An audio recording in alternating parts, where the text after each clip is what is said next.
Burst transmission. Engage.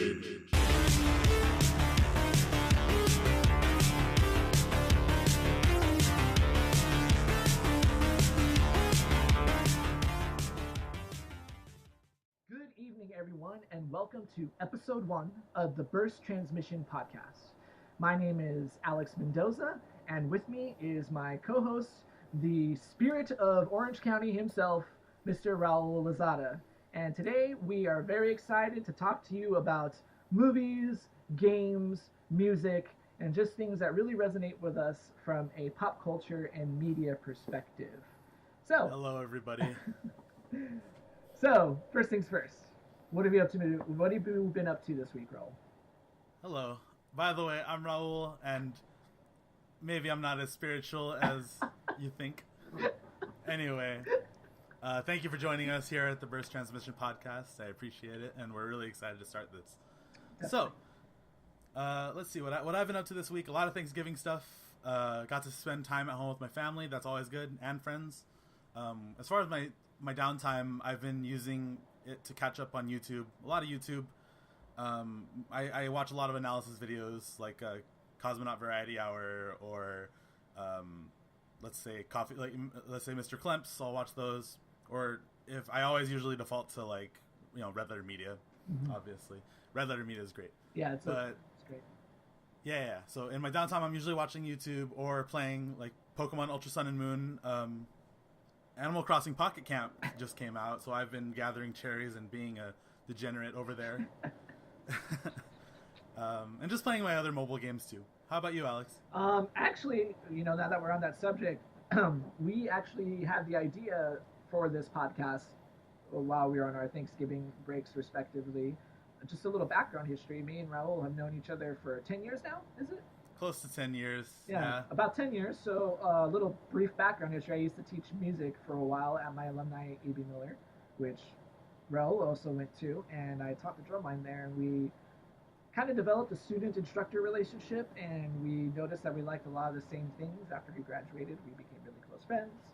He and I have lots of very passionate discussions about pop culture stuff, and the great thing about Raul that I like about him is, in spite of his age and difference, he's always been someone I get along with as a friend, and he's got a really great sense of humor. And I'm like, hey man, we always talk about this stuff.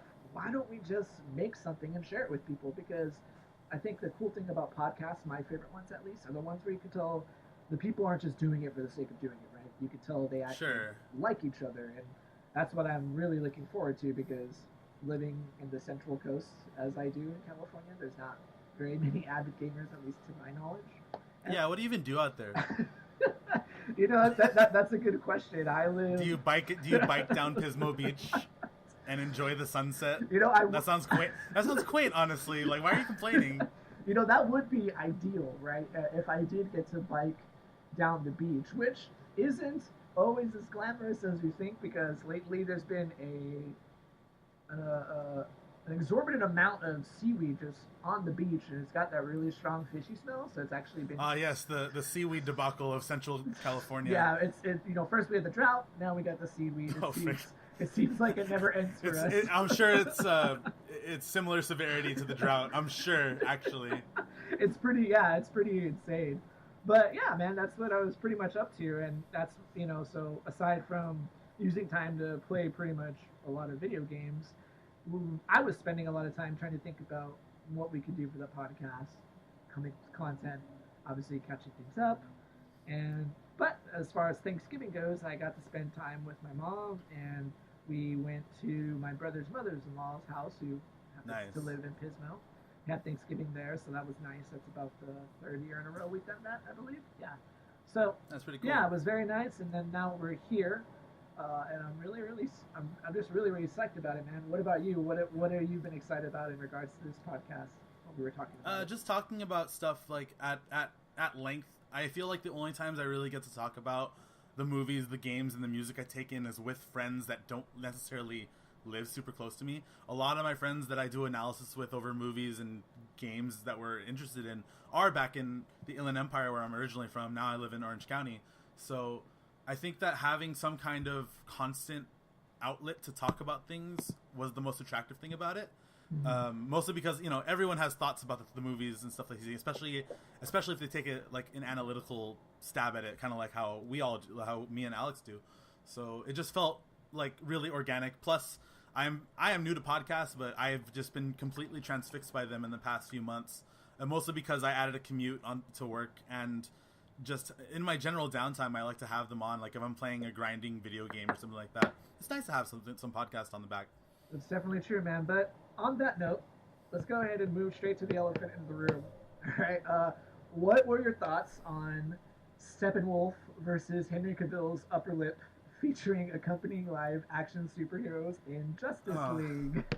Okay, so Henry Cavill's upper lip is the most heroic upper lip in cinema. Absolutely.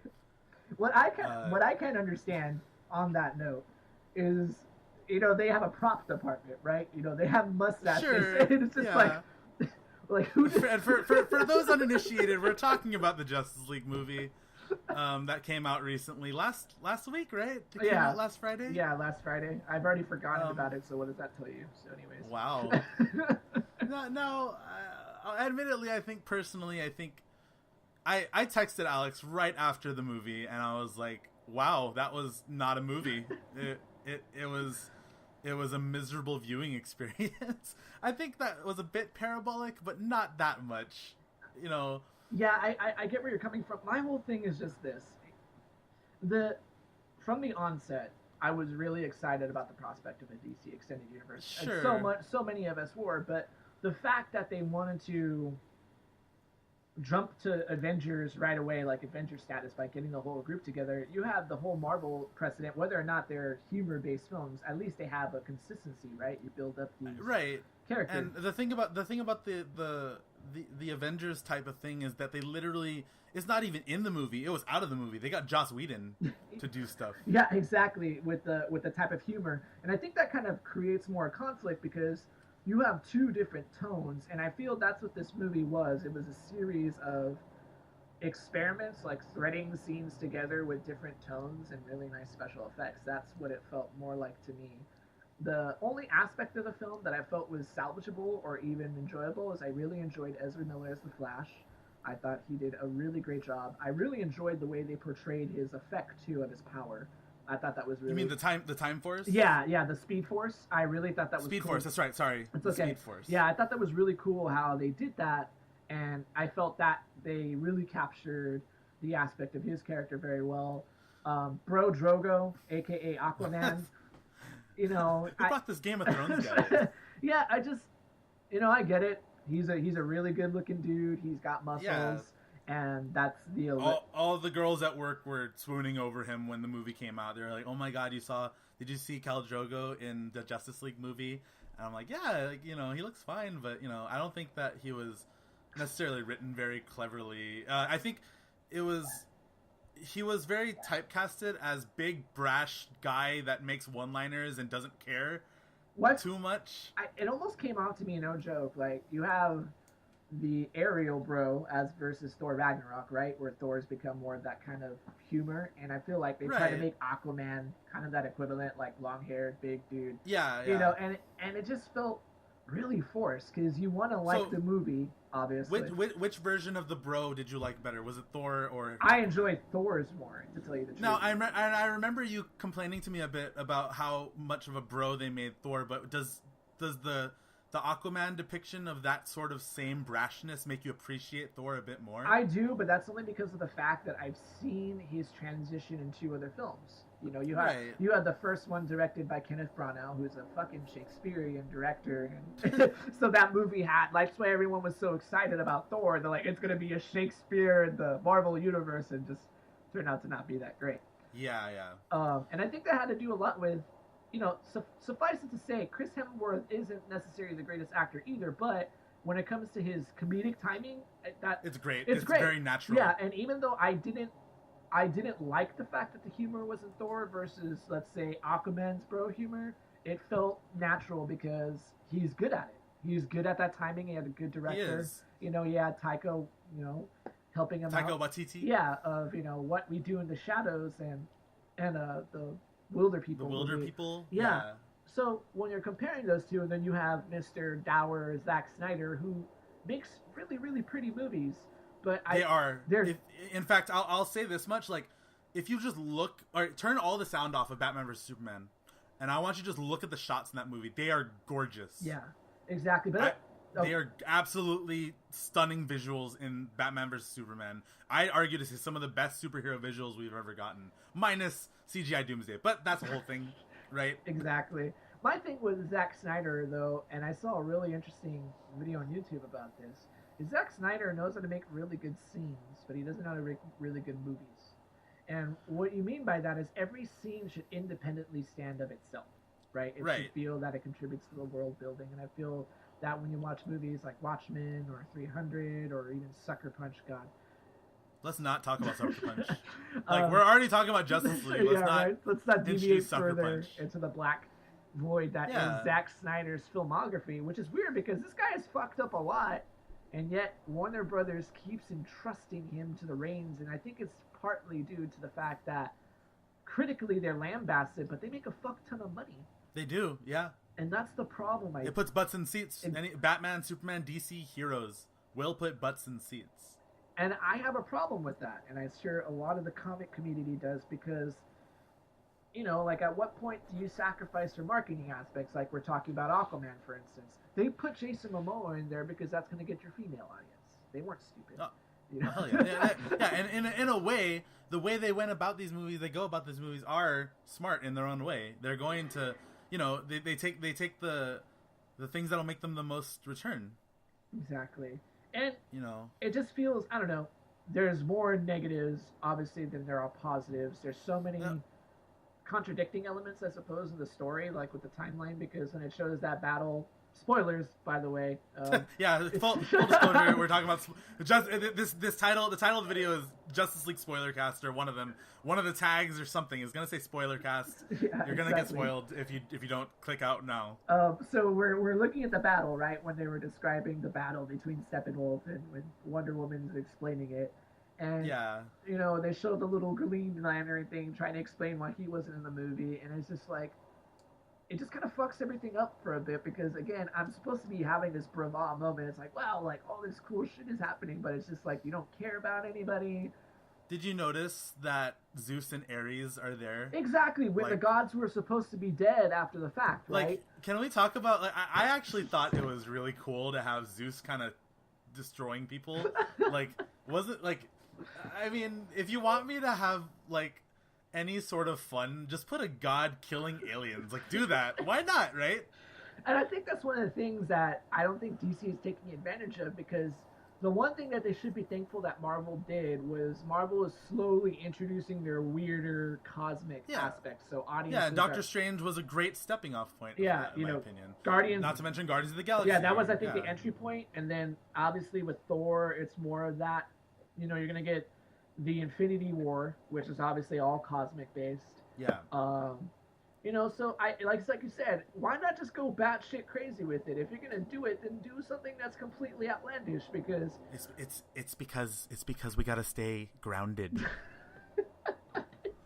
But you know, it was funny. I was actually, you know, we were talking about Red Letter Media, and I was watching their thing about the Justice League, and Jay said it would have been interesting to actually have them follow the plot of them reviving Superman, and when Superman forgot his memories, they said that was actually a really interesting part, you know, because I thoroughly enjoyed that part. One, because I have a lot of problems with the things leading up to that point. Yeah. I think this was the greatest comedy I've seen this year. This was the best comedy movie I've seen. You should have seen me in the theater. I feel like I was so annoying to people around me, and I deeply apologize. I never want to be that guy, but I was laughing so hard. And I was like, why are the Flash and Cyborg literally digging Superman's grave? Why? Like, I was like, but for what purpose? Like, you know, like, oh, come on, Jimmy, let's go watch your Superman movie. And, you know, it's just grave digging a corpse. And I don't know. And then they're just like, okay, we got to put him in the Krypton water. We got to put him in the Krypton hot dog water, and, you know. I felt like it was almost like a Kryptonian baptism in a way, just, you know. Yeah, I mean, it almost felt like it was gonna turn into full-on Weekend at Bernie's, like Wonder Woman punch him with Superman's fist, do it. That would have been a far more interesting movie. Can you imagine? Like, I mean, like no, okay, so like, so they revived Superman, and it was such a wasted potential. Like you said, they should have made the whole movie about that, about fighting Superman. I think that would have, because I could see where they were trying to reboot some things, or I can appreciate it, trying to make it more lighter. I felt there were, it's hard to focus on the good things here because there really isn't that many, Sure. But is it as bad as Batman versus Superman? God, no. I don't think there'll ever be anything as bad. I think my problem with this movie is it's like, it's cool that they made it. Like, what a time to be alive, right? But at the same time, it's kind of like the best comparison is imagine you really, really like somebody and you get to do whatever it is you want to do with them and you realize it wasn't all it was pepped up to be. It could have been more, right? Okay. That's literally what it feels like. You wanted it to be good. You wanted it to work so bad, and you just like, God, I fucking hope. But the fact that they kept Zack Snyder on board, that you're hearing about all the reshoots, and all right, so I'm glad you mentioned they kept Zack Snyder on because I have something to say about the dual directorship that this movie had that clearly took everyone out of the movie. Oh yeah. You're watching it and it feels like a dumb, like a really sad, dour Zack Snyder flick. But then you have, Joss Whedon-esque Ezra Miller quips, and look, guys, it's fun. Like, I'm not too keen on that. Like, if I'm gonna go watch a miserable Zack Snyder movie, let me watch a miserable Zack Snyder movie, but not a miserable Zack Snyder movie with some cotton candy thrown in there. It was just totally inconsistent, and I can find things I appreciate about like those really stupid movies like Man of Steel and Batman vs Superman, where seemingly nothing makes sense on first watch. But this time, it was a very simplified story. Like, let's go beat the bad guy. It felt like a video game. I'm always curious for the director's cut. Same, but that's something that's whack too, because I'm going to watch the director's cut, but that's more money I have to spend just to watch a version I want, that I can probably enjoy. Yeah, it's like I don't know, man. It's just it's hard for me to be excited about the roster of DC films after this, to tell you the truth. Because I felt for a lot of people, I mean, am I still going to go see the Flash movie if it goes out? Of course, Yeah. So this is a bit of a tangent, but did you hear that the rumors are they're going to make that movie Flashpoint? Oh wow. So those are the rumors in the rumor mill right now, is that they're going to go with the Flashpoint story. But what I'm thinking is that doesn't Flash eventually fix the Flashpoint paradox story? I believe so, but they'll probably make an alteration to it like they have to with the movies. And it's something that like I'm trying to be excited for, because the Flash is one of my favorite superheroes. Like, he's legit, like, he's really cool. But if they're just gonna do Flashpoint Paradox without having anything built up, and then only to revert it all back at the end of the movie, it's gonna feel like kind of a wasted potential. That's why I think comics are so cool. It's because you can get so much out of the extended universe, because you can hire different authors to do different stories on alternate universes. But you can't churn out an entire alternate universe of movies while the current one's still going on. That's probably animated short or animated movie territory, right? Yeah, definitely. And it's funny when you speak about that, on the small screen DC owns compared to Marvel, which is interesting. Those animated flicks are really cool. Like, did you see Attack on Arkham? Is that what it's called? Assault on Arkham? I have not seen the Assault on Arkham one yet, but I did watch the Dark Knight ones that they did, the animated ones. Yeah, but you said, all the animated ones are pretty good. Yeah, you should check out, if you were visibly flipped off by that Suicide Squad movie, go check out Assault on Arkham. I will definitely do that, because that's the Suicide Squad movie we probably should have gotten. Well, on that note, with Suicide Squad and all things related Batman, do you think that Ben Affleck is done with the Batman after this? I don't know, because my original theory of them going with Flashpoint, if they ever do, would be to change the timelines and recast Batfleck, right? But because that's also what the rumor mill has been like kind of rumbling about is, like DC and Warner Brothers want to replace Affleck.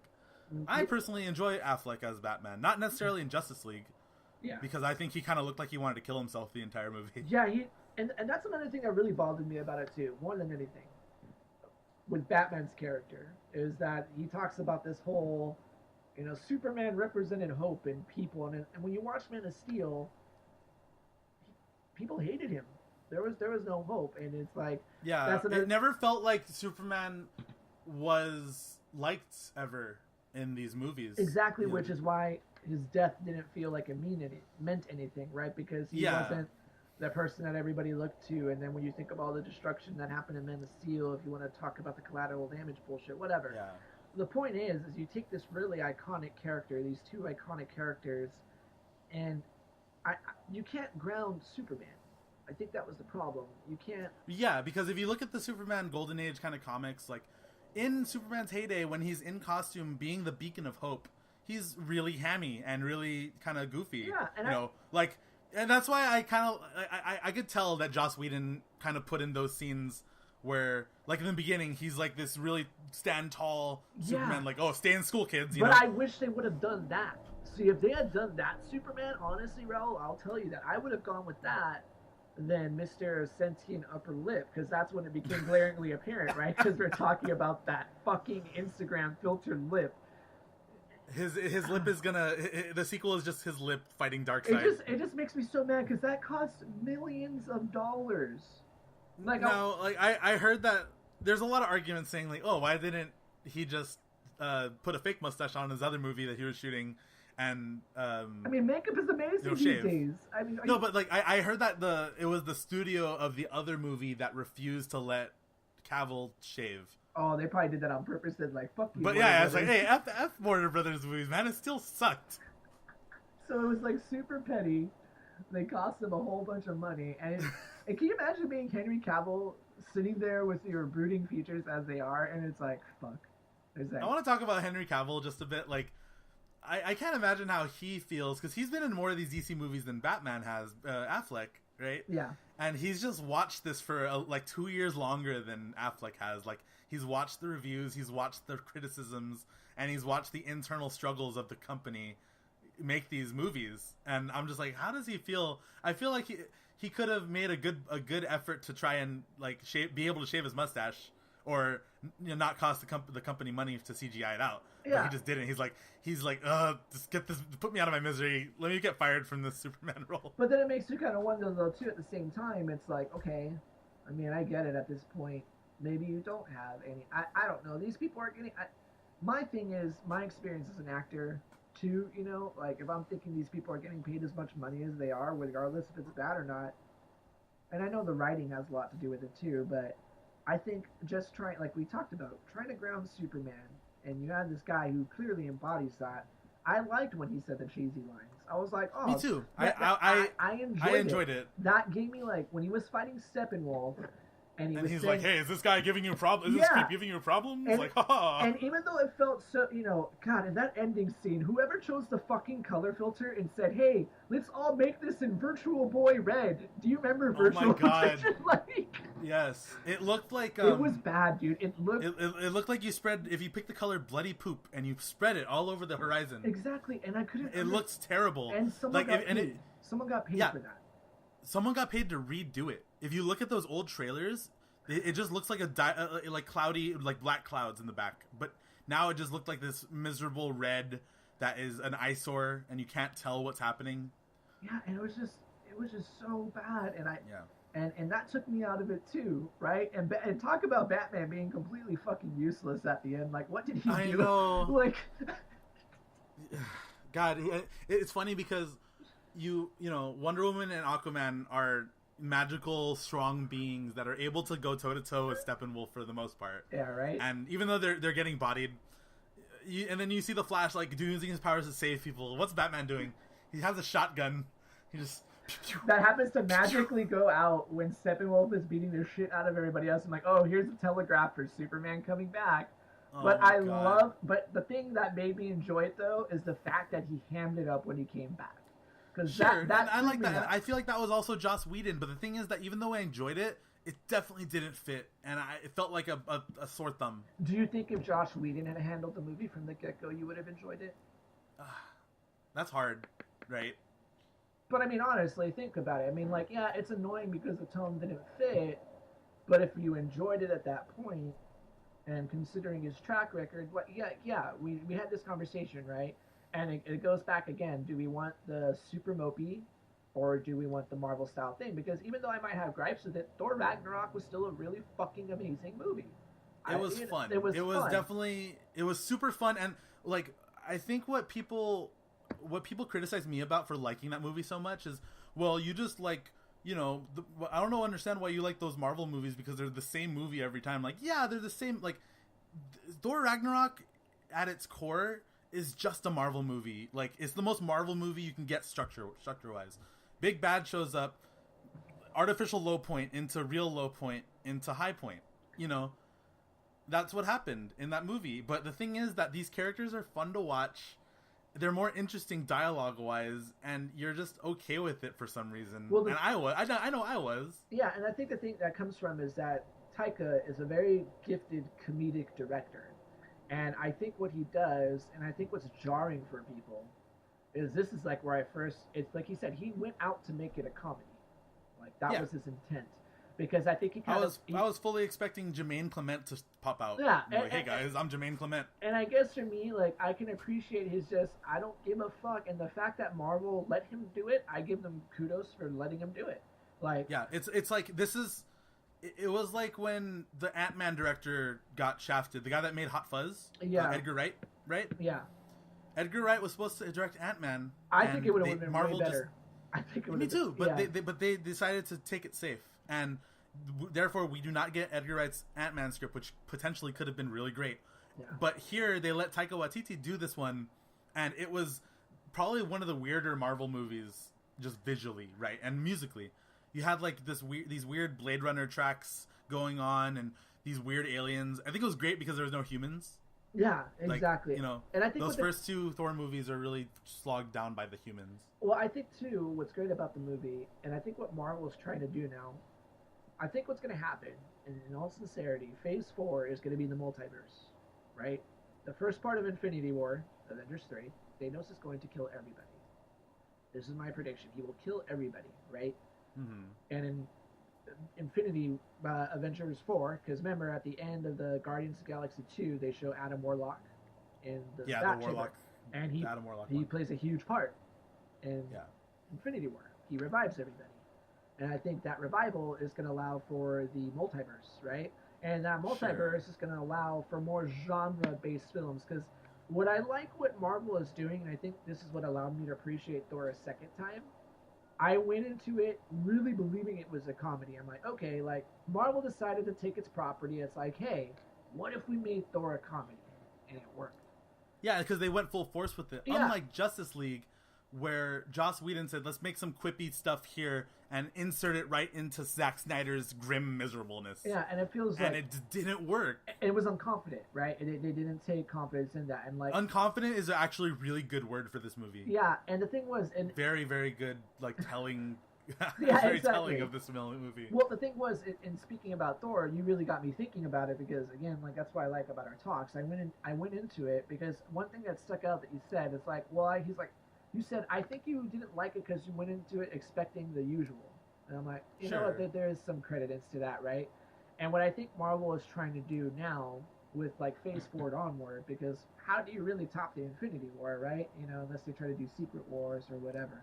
I don't think they necessarily have to top anything. They just have to make interesting flicks that I go see and enjoy. Yeah, and I think that's what they're trying to do now, is that they're trying to take their properties and it's like, hey, let's make this a noir film. Let's make this a horror film. And I'm curious to see what they do with that going on in the future. Because and that's something to look forward to, right? But going back to Justice League... Sorry, yeah. So I didn't mean to cut you off or anything, but we're getting a little off topic. No worries. Going back to Justice League, what's it called? It's just super tonally inconsistent, very unconfident, like you said, and it just doesn't make me look forward to anything further. Yeah, which is terrible for this day and age of superhero movies. But I wonder if we can attribute that to the superhero exhaustion. You know, I think that's a big part too. And that's another thing too. Is it really as bad as we think? Or is it amplified because of the fact that there's so many of these fucking movies? And there really are.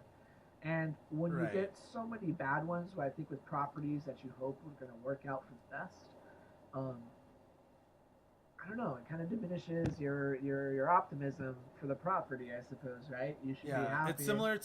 It's similar to my Star Wars exhaustion after the craze happened, and everyone. We can get into Star Wars later, but Star Wars, I'm no longer kind of fantastical about that series and coming out, right? Yeah. I see trailers for it and I'm just like, well, Star Wars. It comes out every year. You know, when Rogue One came out, I was disappointed. Yeah. And now I'm just like, I think Red Letter Media said it really well, is if you keep making Star Wars movies every year, it will get old. And that goes incredibly well with superhero movies. Yeah. So I think that Zack Snyder and company had a really hard, like, they did, to their credit, they had kind of a really hard plate.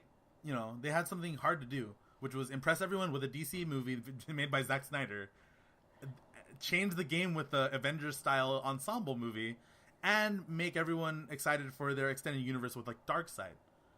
Yeah. Like, that's almost insurmountable at this point, given the track record of Batman vs. Superman, Man of Steel, Suicide Squad. You know, Wonder Woman is the kind of the diamond in the rough there. Yeah, but otherwise... And I even felt like for her, she was just kind of shoot in, and you could tell they added a lot more reshoots because she got to be the most popular. Can we talk about Wonder Woman a bit? Yeah, sure. You know... I felt like she was, like, super objectified in some of the shots. Like, they had lingering shots on, like, her lower body a lot of the time. And... Like, you're just looking at her butt for, like, 3 seconds, and you're just like, well, you know, there it is. It's a hard thing, right? Because... You know, with the atmosphere that we live in now, and when you're thinking about canon and you're thinking about design and all these things and the people who are involved, when you're looking at the way that the actual Wonder Woman film was filmed, and there wasn't these lingering shots, as you say, right, amplified by the male gaze, what have you. But it's like you said, though, I felt she was to function for the male eye candy, right? Which is kind of uncomfortable. And also I felt like her chemistry with Bruce Wayne was really weird and kind of tacked in there. Like, it was tacked on. Like, there was a scene in Justice League where she visits Bruce Wayne, like, nursing his wounds from Superman when Superman freaking beat him up.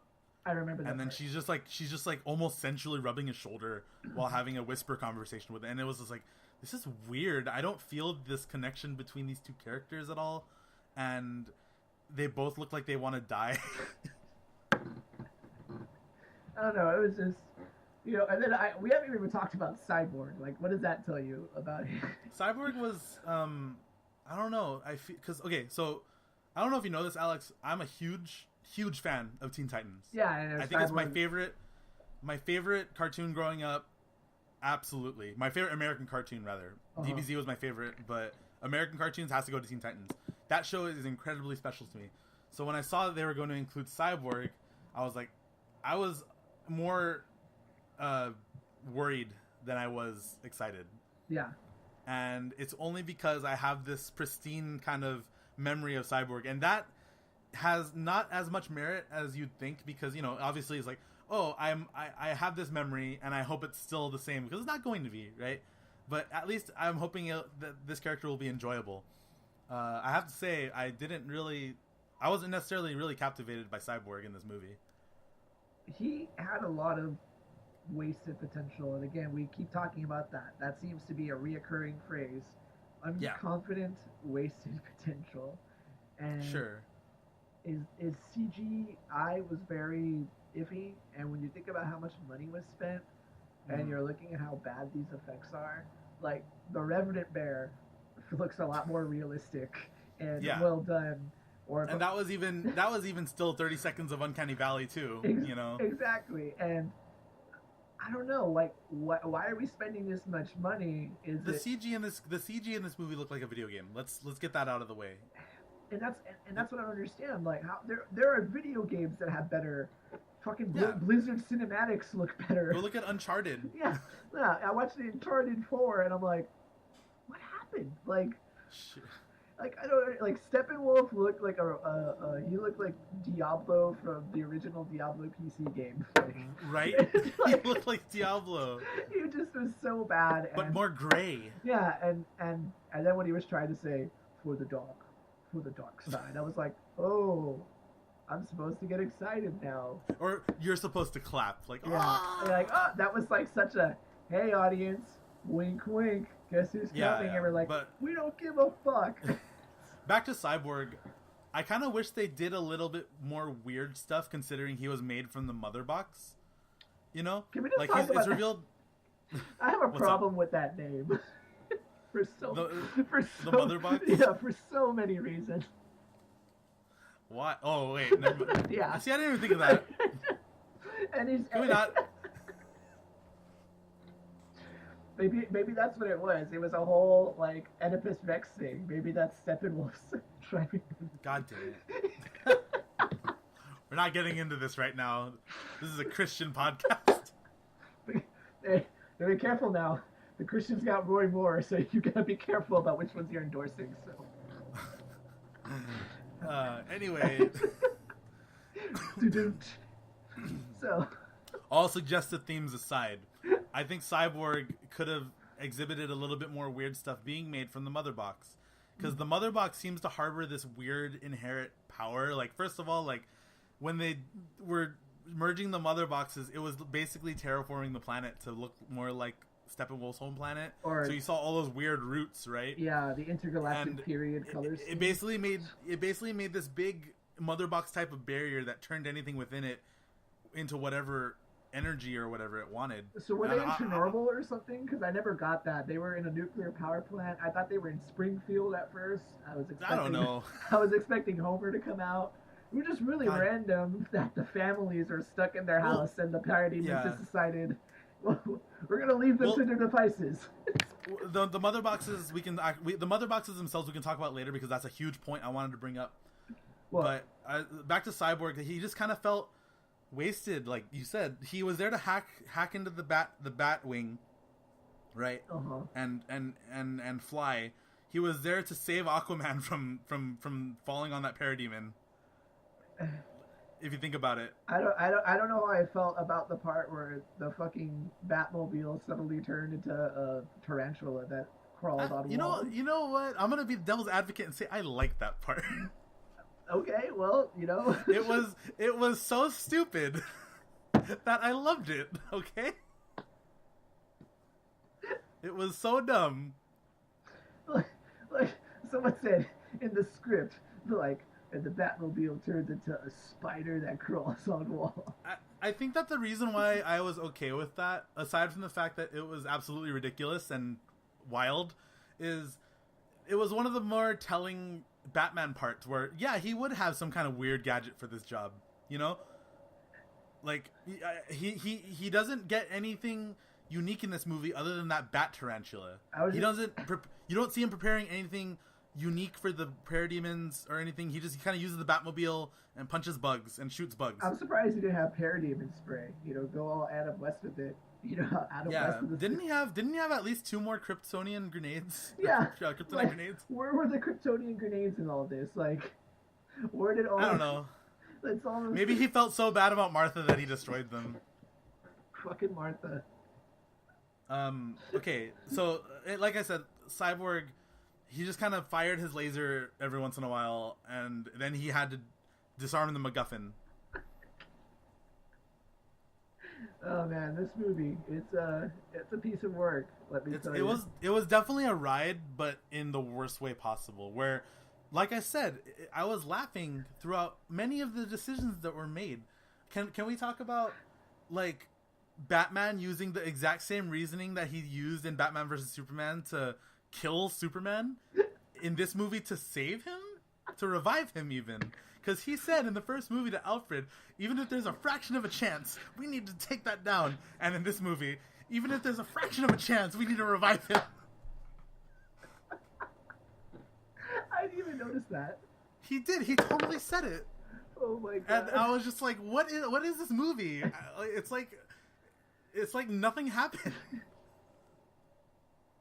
Well, I think that was supposed to be the really dramatic scene where you're supposed to feel Ben Affleck's anguish. Oh god, I felt nothing. Yeah. Well, I mean, that's what happens when you cast Ben Affleck in a movie, I like Ben Affleck as Batman, all right?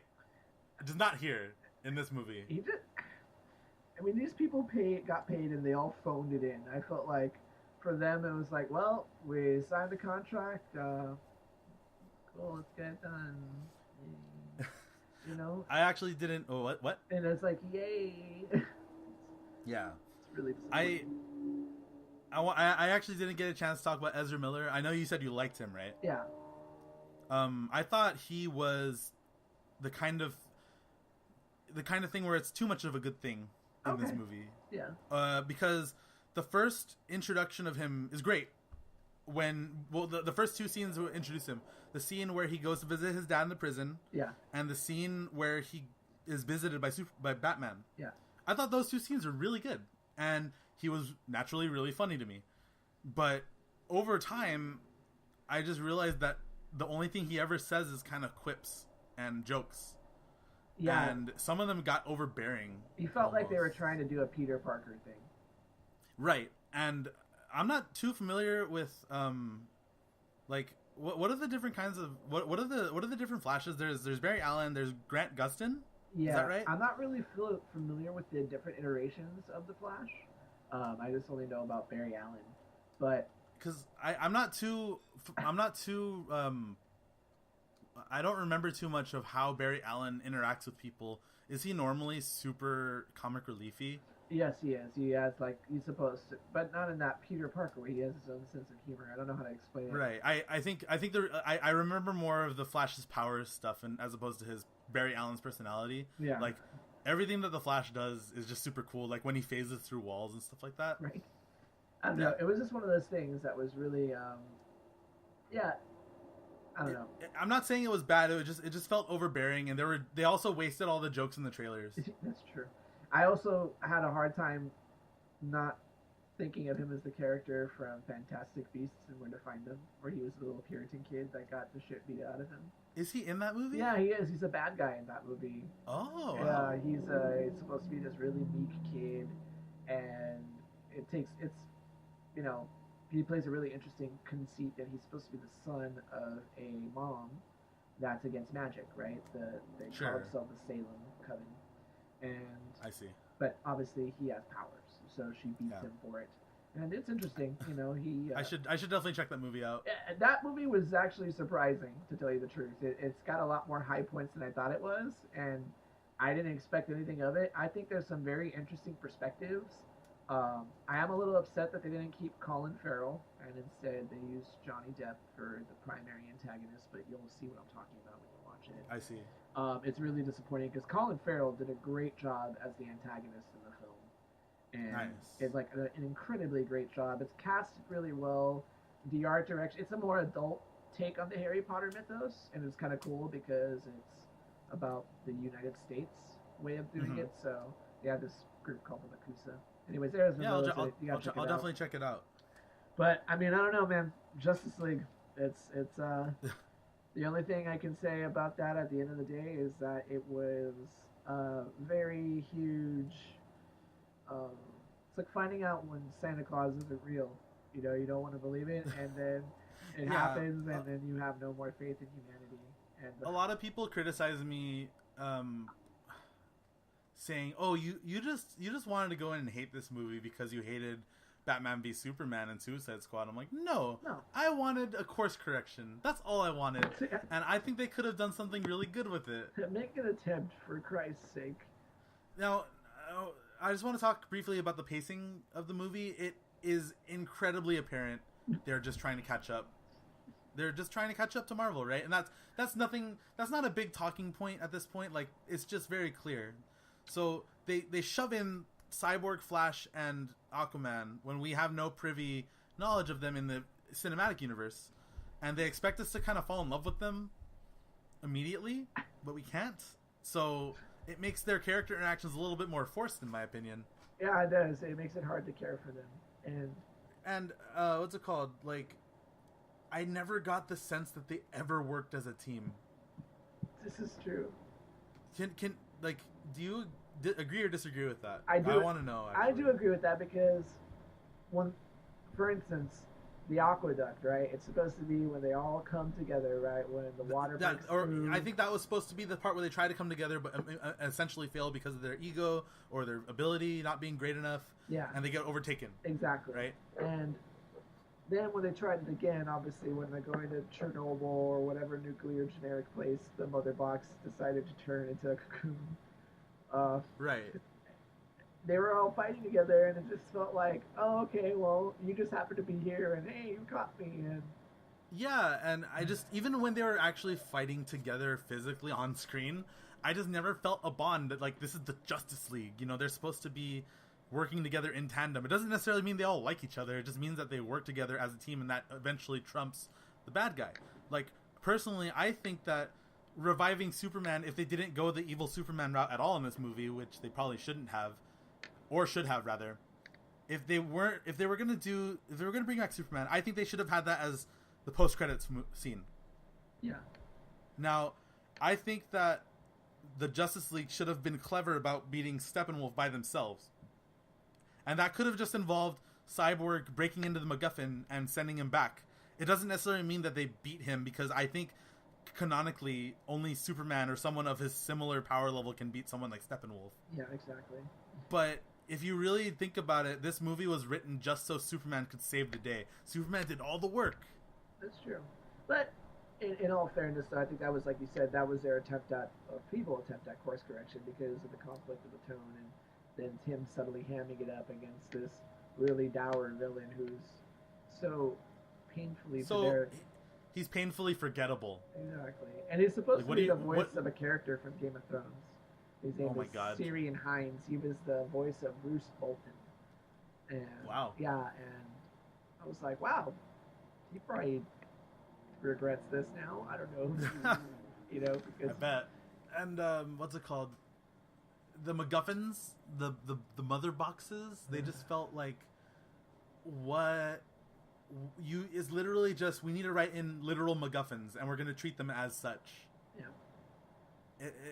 It's not like, I heard in the deleted scenes, they actually go into detail about Steppenwolf's mother, quote unquote, and the significance of them, but they're not treated with one modicum of respect in this film.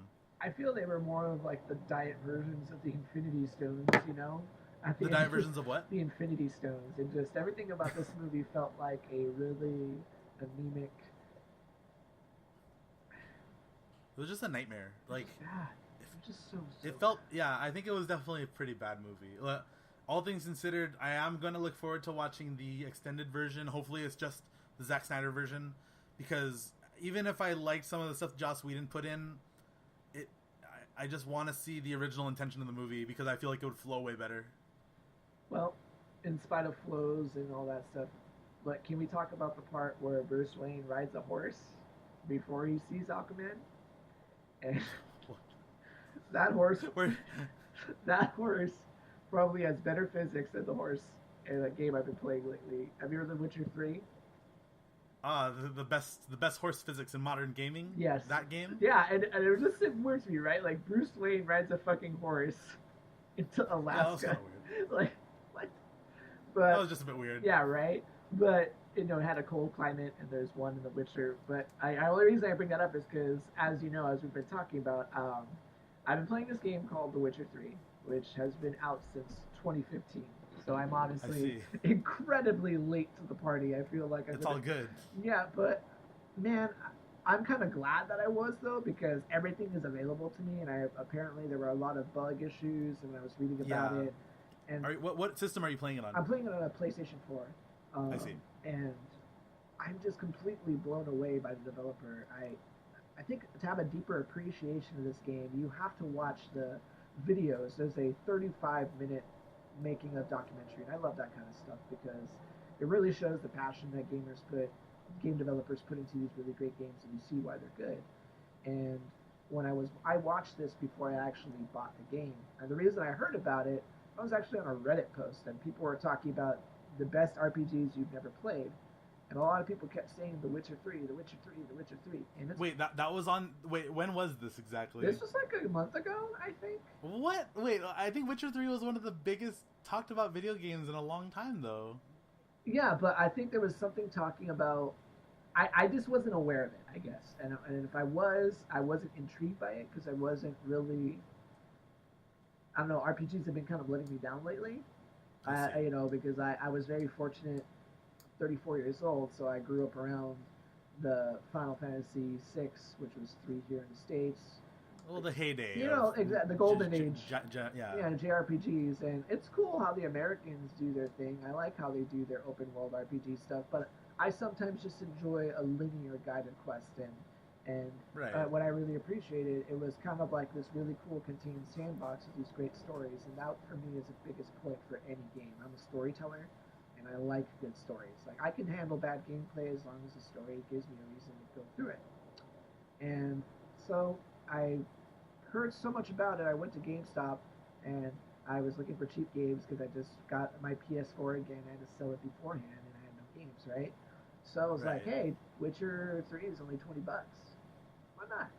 I popped it in, and let me tell you, from the moment it starts, you don't even have to know about the game. It just hooks you. You play this guy named the Witcher. He's a Witcher. His name is Geralt. Geralt. Yeah, Geralt of Rivia. And a lot of people are like, do I have to play Witcher 1 and 2, which are only on Xbox, right? And PC. Yeah, but yeah, PC. Xbox. And a lot of people are asking if you have to know that, and you don't, which was another great thing because you become really invested in these characters. It's like Game of Thrones. And it was made by a Western studio, right? No, it was made by a European studio. Okay. Yeah, in fucking Netherlands. CD Projekt Red's in the Netherlands, so it's a bunch of. I think I see it clumped into Western RPG in terms of genre a lot of the time because of its open world and kind of dialogue options. Yeah, it's definitely got the BioWare vibe to it, but the story in itself, the lore is so unique because it's based on a lot of Polish type of lore and things from Polish folklore. So it's a lot of stuff that we as Westerners and Western civilization are familiar with. So much, and this game had the same. It's as big as GTA 5, if not bigger. I heard that it's the kind of game where you go do the main quest and you see a side quest and you do it, but then you do like 15 more side quests that day because you like that side quest so much. And it contributes. And then you never to the get story. back to the main. Exactly. And the thing that's great about it, the side quests don't feel like chores. Like every single quest contributes to the story. You're pretty much looking for your adopted daughter named Ciri. Her surname is Cirilia. Yeah. And he's searching for her. And there's this group called the Wild Hunt. They are literally like the equivalent of the White Walkers. That's how. Aren't they like this kind of spectral chariot? Yeah, they use these guys called navigators, and they're like teleport people. They have mages specifically for teleporting, and they come in and they do this thing called the White Frost, right? Just like winter is coming, that whole type vibe. But it doesn't feel derivative. It doesn't feel like it's a copy of that because, again, it really feels like you're playing a video game version of Game of Thrones, but with Lord of the Rings and Diablo and there's elves and it feels grounded, but it's not. I don't know. Now I have a question for you, Alex. Yeah, sure. If you had to lump this into some kind of fantasy, because I don't know much about The Witcher. Yeah. I just know I know how some of the enemies look and how the gameplay kind of looks and not feel.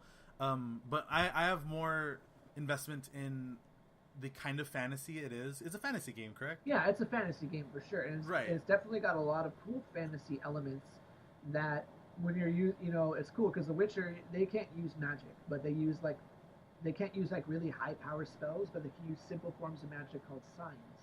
And those are like your defensive spells. You can control people, yada yada yada.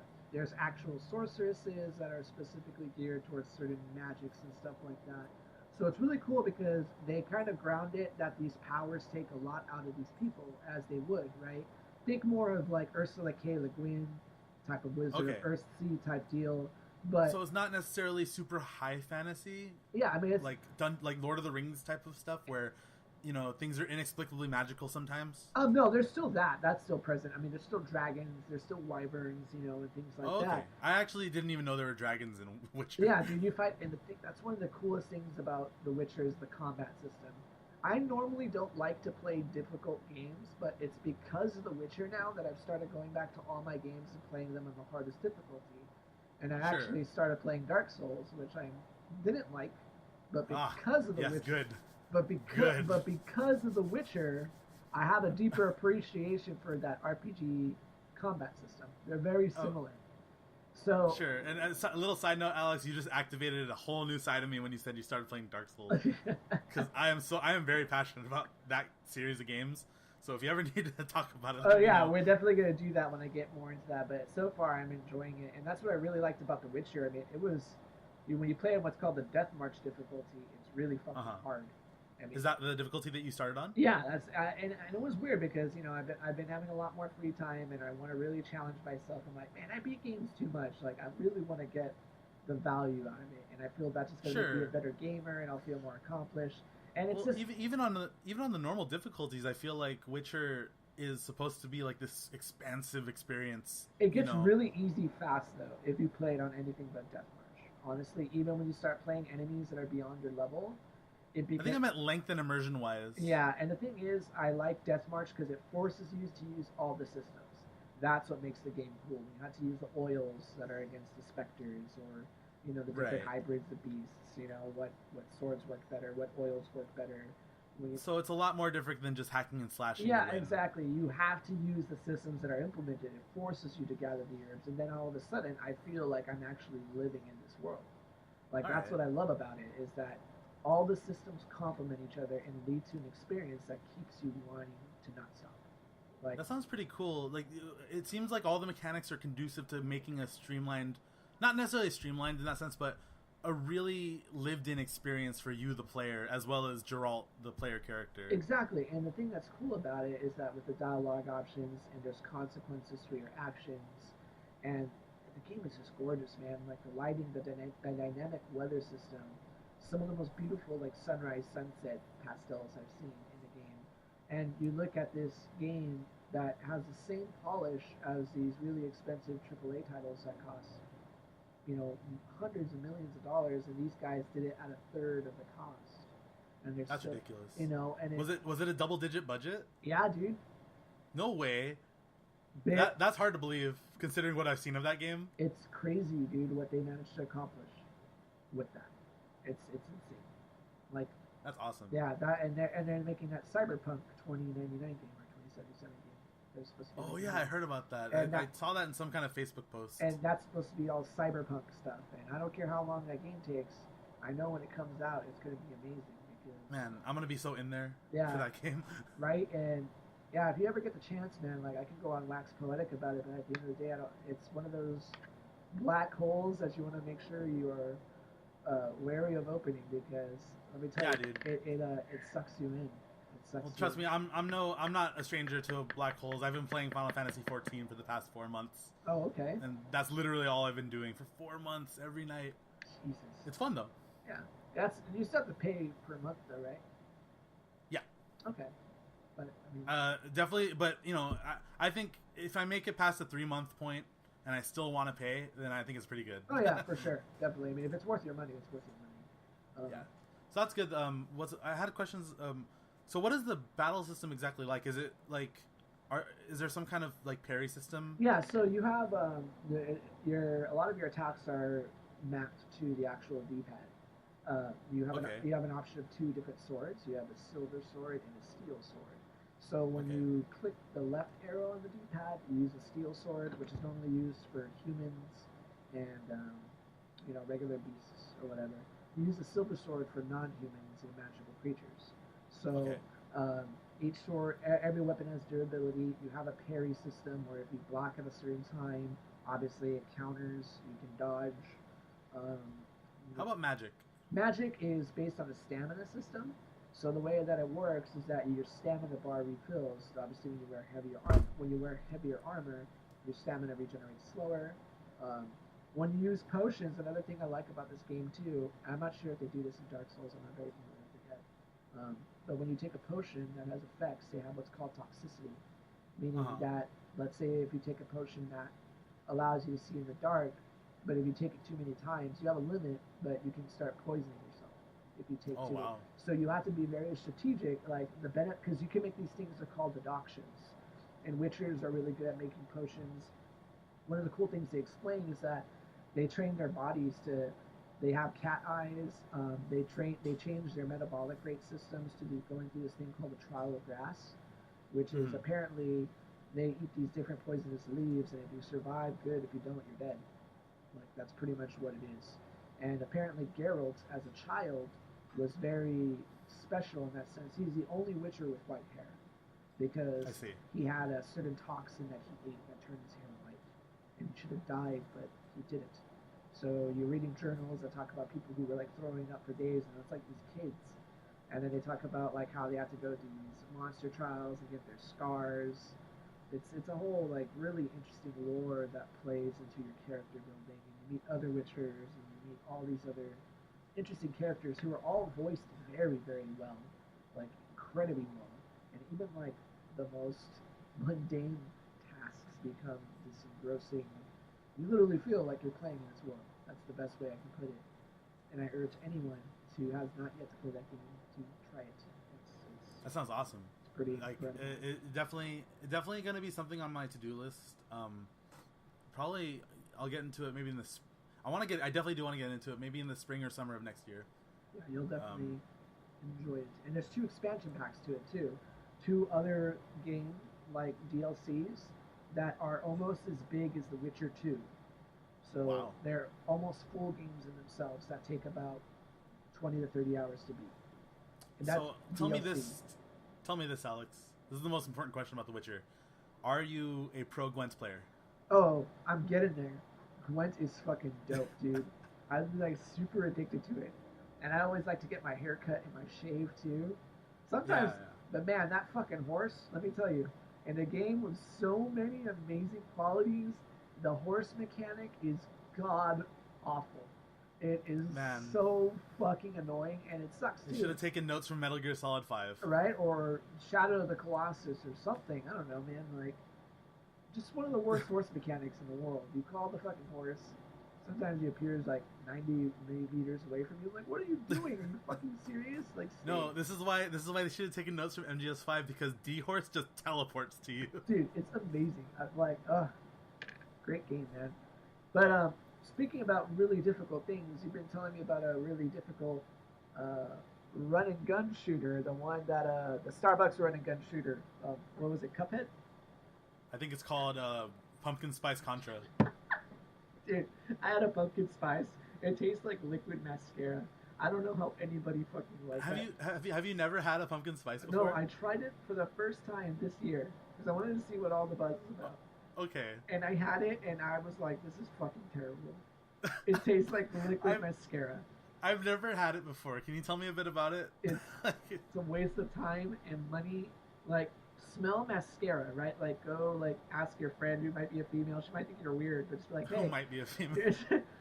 Hey, I just gotta be open-minded. Some guys like to wear eyeliner. Sure. So, ask your guy or girl or gender neutral, and smell their mascara, and then imagine drinking that. That's pumpkin spice. That sounds a little less than stellar. It's fucking terrible. I see. Anyway, Cuphead. Yeah. That game is great. I've been playing it. I played it a little over 2 weeks ago, and I beat it. Enjoyed it so much, and I've just been watching like speedruns and no-hit runs lately, and it's great. Do you watch the no-hit runs where people are S-rank? Yeah. And it blows my mind. That game, it's a game that's been in the making for 3 years. When I remember first hearing about it. I think longer than that, right? No, it was announced. They started working on it initially in 2010, but they announced it at E3 the first time publicly. 2014 was 2014. And I remember watching it. I was like, the art style is what caught my attention. I didn't know as everyone else's. Yeah, and then as the game progressed, the Kickstarter got more and more money. They started adding more and more incentives. I'm wondering, is this game ever going to come out? But it finally did, and it was worth the wait. I literally feel most of the time that when I did die was because I was just so blown away by the artistry of that game. Like every frame was hand animated. Yep. It's a marvel, actually. It's tremendous how much work went into that game. And I think that for me is like why I feel compelled to beat it. You know, why I felt that even when I was dying a whole bunch. And apparently there's an expert mode. I'm Yep. like, what? It just makes it makes Faster, it a bit right? harder. It's nothing super huge. I've been playing that mode too. Mhm. It's nothing super crazy. I just remember fighting the first couple bosses and like, oh, they fire an extra attack in a different direction and it's a bit faster. Okay. It doesn't actually it won't like take any, it won't do any like 2 hits of damage kind of thing or anything if that's what you think.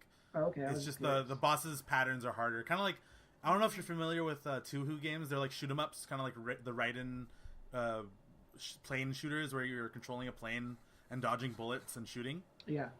It's how those difficulties in Toho games kind of, they do the normal, the hard, and lunatic.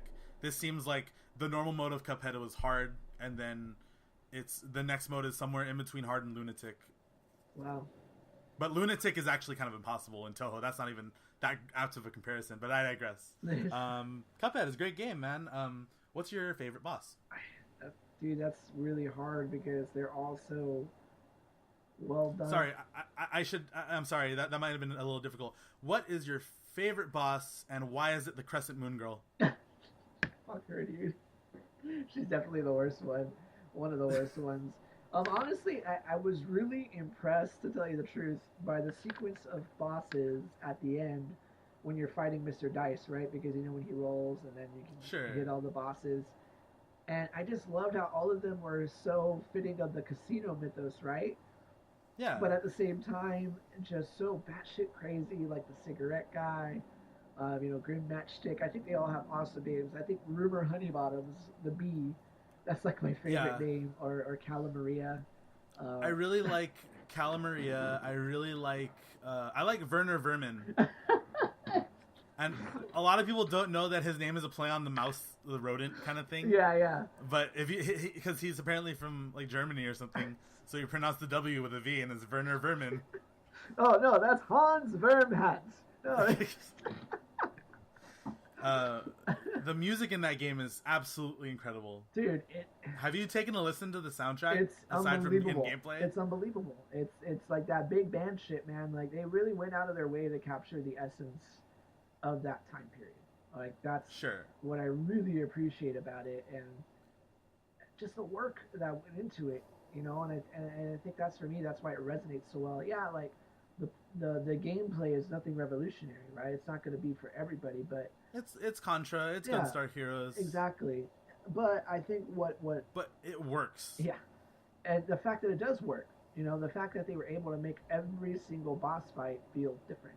None of them feel the same at all. And when you consider, I can agree with that. And as when you think of the amount of bosses that are there, that's pretty impressive.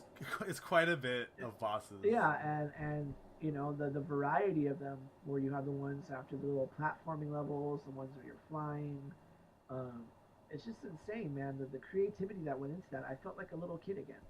Like that's the best way I can put it. Like playing Cuphead made me feel like I did when I was 14 playing Final Fantasy VII, or when I was that's awesome. Or when I was playing Ocarina of Time. That's how Witcher made me feel as well.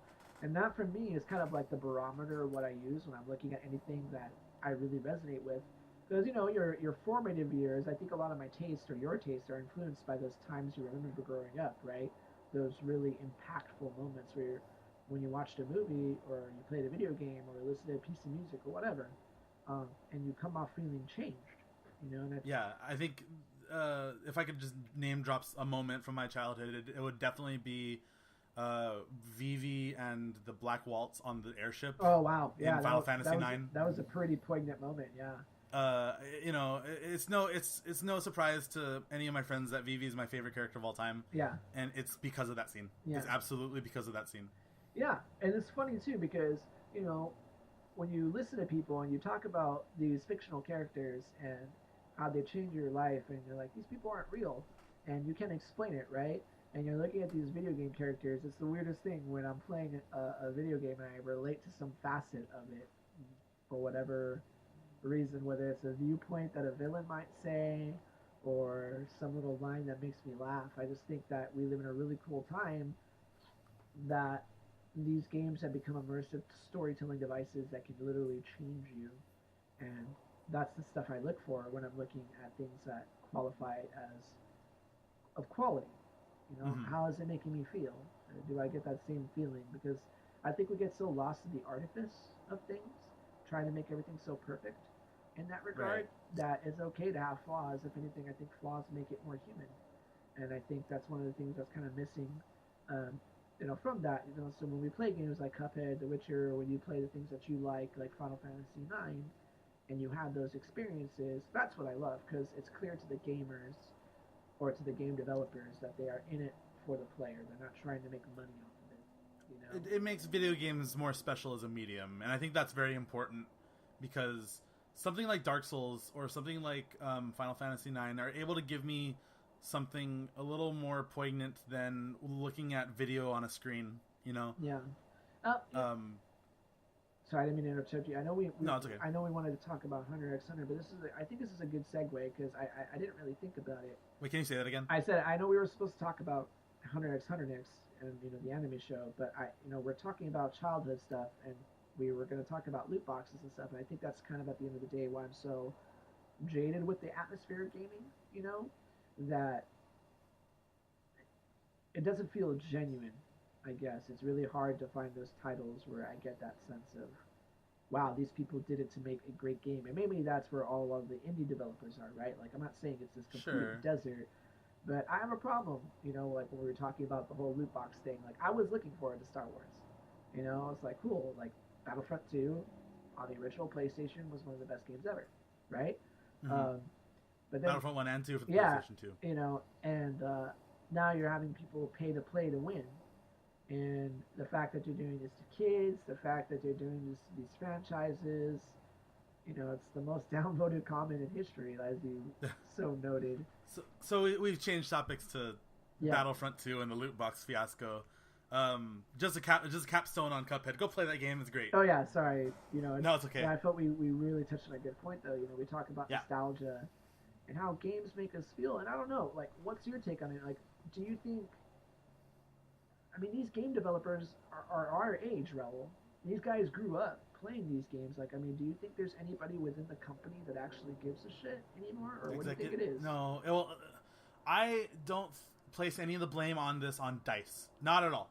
I place this on EA because EA, their business practices just seem slimy. But I'm trying to like deduce the origin of this shit. Like. I have a real problem with it, when you have we want more money because we can get money. They can get money because of the tactics they employ. And I think that's great because it's I think it's great that it was the most downvoted post in Reddit history because that's extremely telling. Yeah, I mean, look at all the pictures that show Battlefront not sold out. And Disney got wind of that. How do you think they're going to react? I honestly feel like Disney is going to be hella pissed off at this. Oh yeah, because that makes it look bad on them right before The Last Jedi. They don't want any bad press. Definitely. None, and that affects the press, whether they admit it or not. Like, I think my biggest problem with the loot box kind of thing is that Overwatch does it great because you have every character unlocked in Overwatch by default, even new characters. I can't even say that much about League of Legends. Another free to play game. They don't, and that's because it's free to play. But Overwatch gives you all the characters, and all the loot boxes do not. Any of the contents in the loot boxes do not increase your chances of winning at all. Yeah. Unless you have the Witch Mercy skin, in which case you won at life, like me. But that aside, Overwatch loot boxes are totally fine because they don't affect the core gameplay. Yeah. At all. And I honestly hope it's not a temporary thing where people stop making noise about it and then all of a sudden Battlefront decides we're going to put them up there, because I don't think they're not going to put them up there. I think they're going to come back. I mean, in all loot boxes, they're taking the route of gacha games, like those popular mobile games that have random drops for in-game currency. Yeah, and the thing is too, is just like when you think about it, just like the condition of games with DLC, with loot boxes, it's just like, I feel like you almost have to pay more now to get the complete game. It's like it's DLC is just part of the complete game. Did you see the analytics about how much it would take to get Darth Vader Yeah, without buying. ridiculous, It's ridiculous. like something under 100, like 40 hours Yeah. or so, just to get one character. To get the guy that everyone wants to play as. Like, are you And- fucking kidding me? And they gave me that bullshit excuse about feeling a sense of accomplishment. Like, give a sense of accomplishment to your developers who spent their years making this game for their fans. Yeah. You know, like, that's why I get mad, because, like, you've made stuff, Raul. I've made stuff. We've done art. And it really pisses me off when you have these people. Like, I get it. Money's nice. Like, don't get me wrong. We all wish we had it, right? Like, I get it drives a lot of things, even our own personal decisions.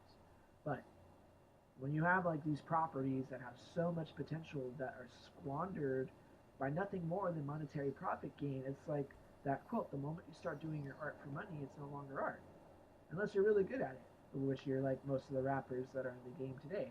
More power to them, but at least they're not trying to be coy about it, right? That's why they rap Right. about it in their songs. I don't like their music, but at least they're not trying to bullshit me on what they represent, right? Mhm. Like, you may not agree with it, but they're not trying to sell you someone they're not either. Maybe they are, maybe they're not. That's good marketing, right? So anyways, at the end of the day, for me, like, you have these people who you know grew up playing the games that you and I love, that probably love making video games because they're working these long hours, and then you go on these huge communities like Reddit that are completely shitting on them. And it just makes Yeah. you kind of sad for the state of gaming, because, like, I feel now people are way more jaded. Like, for me, for instance, like, I had problems with EA, right? But then I was really excited about that game Anthem. But then after what happened with Battlefront, I'm like, oh, well, now I don't want to play Anthem anymore. Right, and it affects your future perception of that developer, as if Battlefront 1 didn't already sully it. Like, Battlefront 2 loot boxes made it even worse.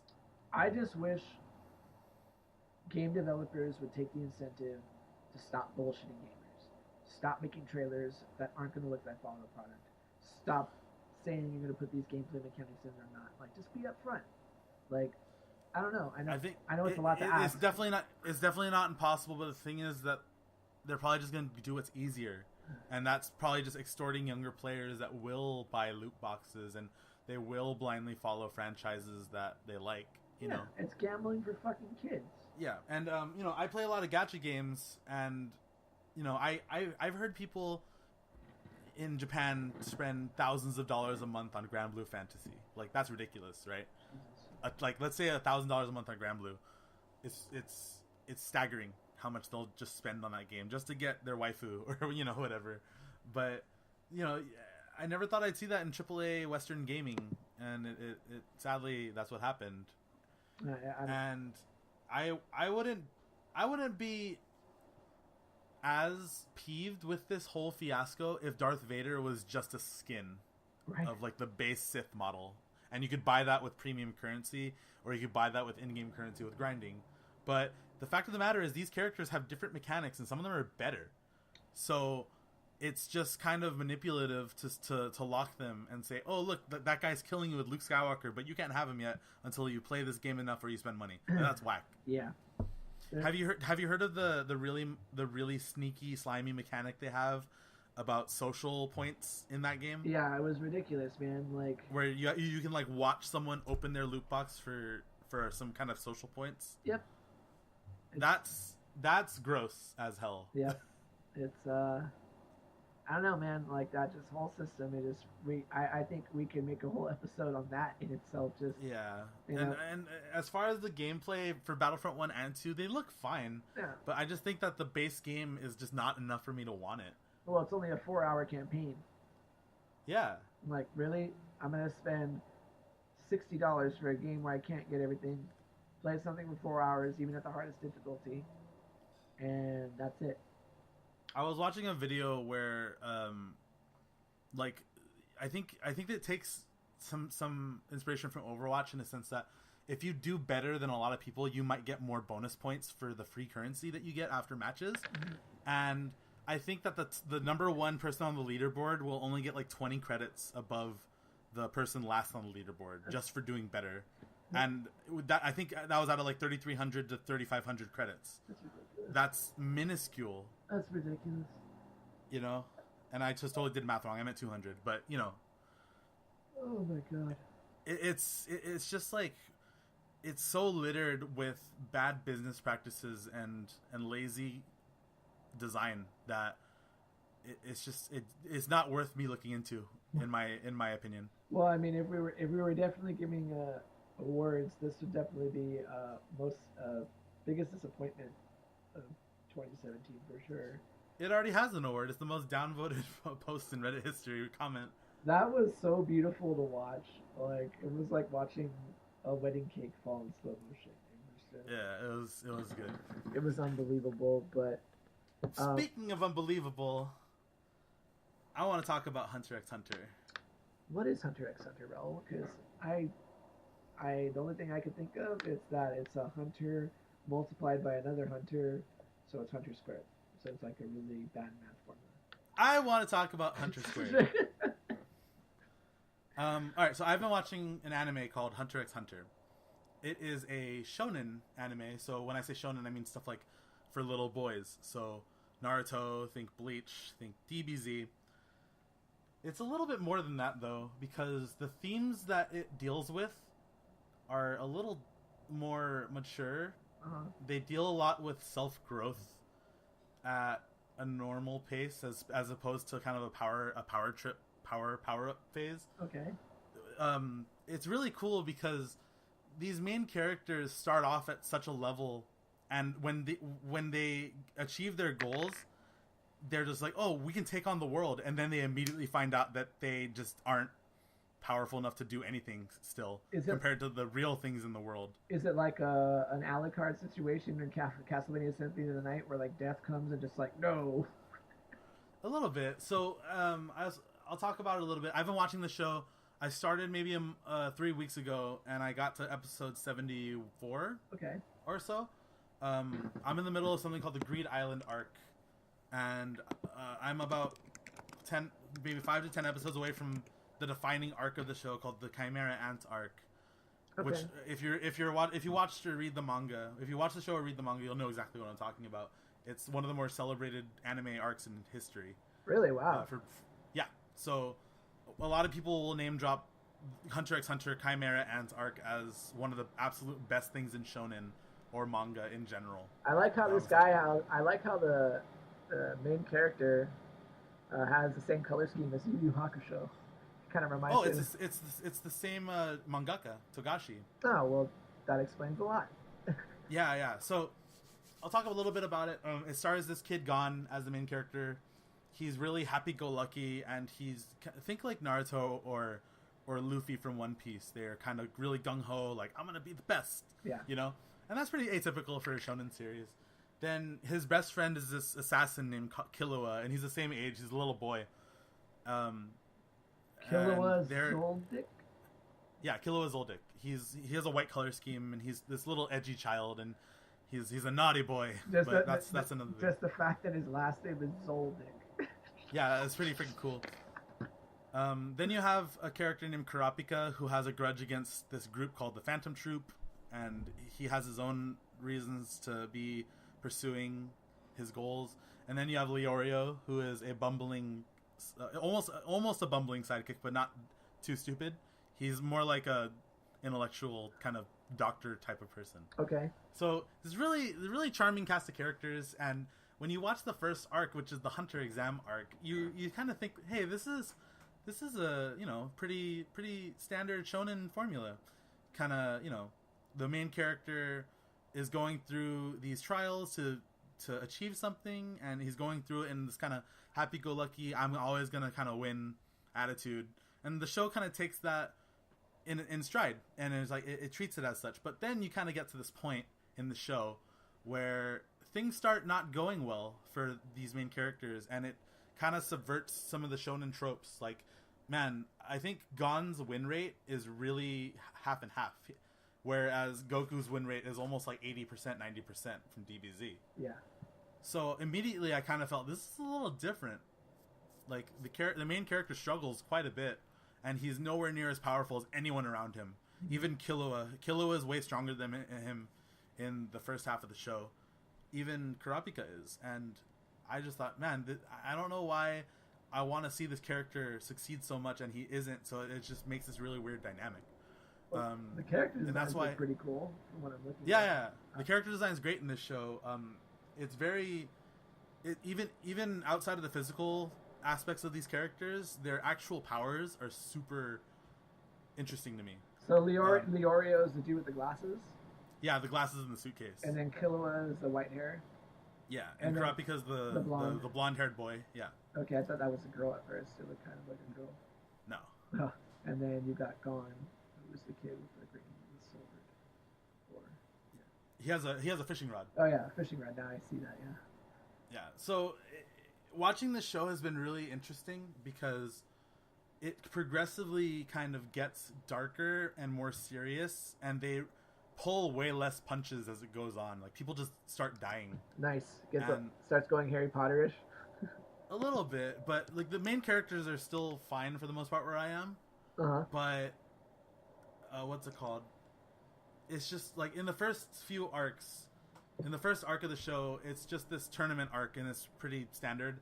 Then you get to this arc called York New City, and you just start delving into mafia like groups and stuff like that, where people just start dying because people spray people with guns and stuff like that. I'm like, whoa, where did this come from? I remember my roommate was watching me watch Hunter x Hunter. He'd come out and see me watch Hunter, and it was the first part of the arc, and it seemed like Gon was this happy boy, and he was doing happy boy things. But then, flash forward a couple weeks later, he sees the York New City arc, and people are just dying, and he's like, what are you watching? And I'm like, Hunter x Hunter. And he's like, oh, it seems like a different show. I'm like, yeah. It's ridiculous, right? So, what's with this? I'm looking at this Hisoka or Dakimakura. No, wait. Why are you looking at Daki? What the hell? I don't know what the hell this picture is right here. Oh shit! I must have clicked on something bad. Never mind. Oh no, he must have seen like a like it must have been a Hisoka. Yeah, what the fuck Dakimakura. is that? What the hell? Yeah, don't click on that. That's naughty boy territory. You don't want to be a naughty boy, Alex. Oh Jesus Christ, that's ridiculous. Who Right. Makes these things? I'm pretty sure Alex is just discovering some of anime internet, so let's let him go on his journey. You have much to learn, my son. Anyway, I think this Hunter x Hunter is just such a charming show, though. Like, I've never wanted to see a character succeed as much as I have Gon and these other characters. And I think I think it lends something to the writing. The writing is absolutely brilliant, in my opinion. It subverts a lot of tropes. Sometimes they'll tease you with a fight, and they'll just be like, "Oh no, they're not going to fight." But then there's a really compelling reason why they don't fight. Like, and that's something I've never really seen before in a lot of shows, and it keeps me on the hook, and it keeps me really interested. Is he so? Sorry, I'm just looking at these cool character designs here. So yeah, dude. Who's this character, Hisoka Moro? Hisoka is he's a naughty boy. He's this weird kind of magician clown thing. He's kind of the foil to Gon in a sense that he wants to see Gon succeed, but he also plays an antagonistic role. Oh, okay. Yeah, think of like I can't really think of anything. Is he like Kefka? Right, kind of. A little, actually, is a little similar to Kefka, but he's not as chaotic evil. He's more like chaotic neutral. Okay.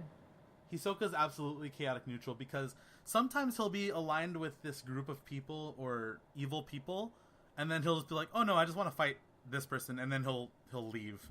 And his real intentions are just, "I want to fight the strongest person possible," and he just goes around doing whatever he can do to fight those people. He loves fighting. I like his character design. It looks really cool. He's absolutely one of the best characters in the show. I love him so much. I gotta check this out now. You've piqued my interest.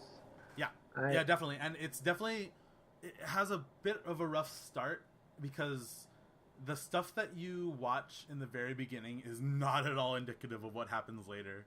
Okay, I'll take your word. But the thing is that change never feels violent.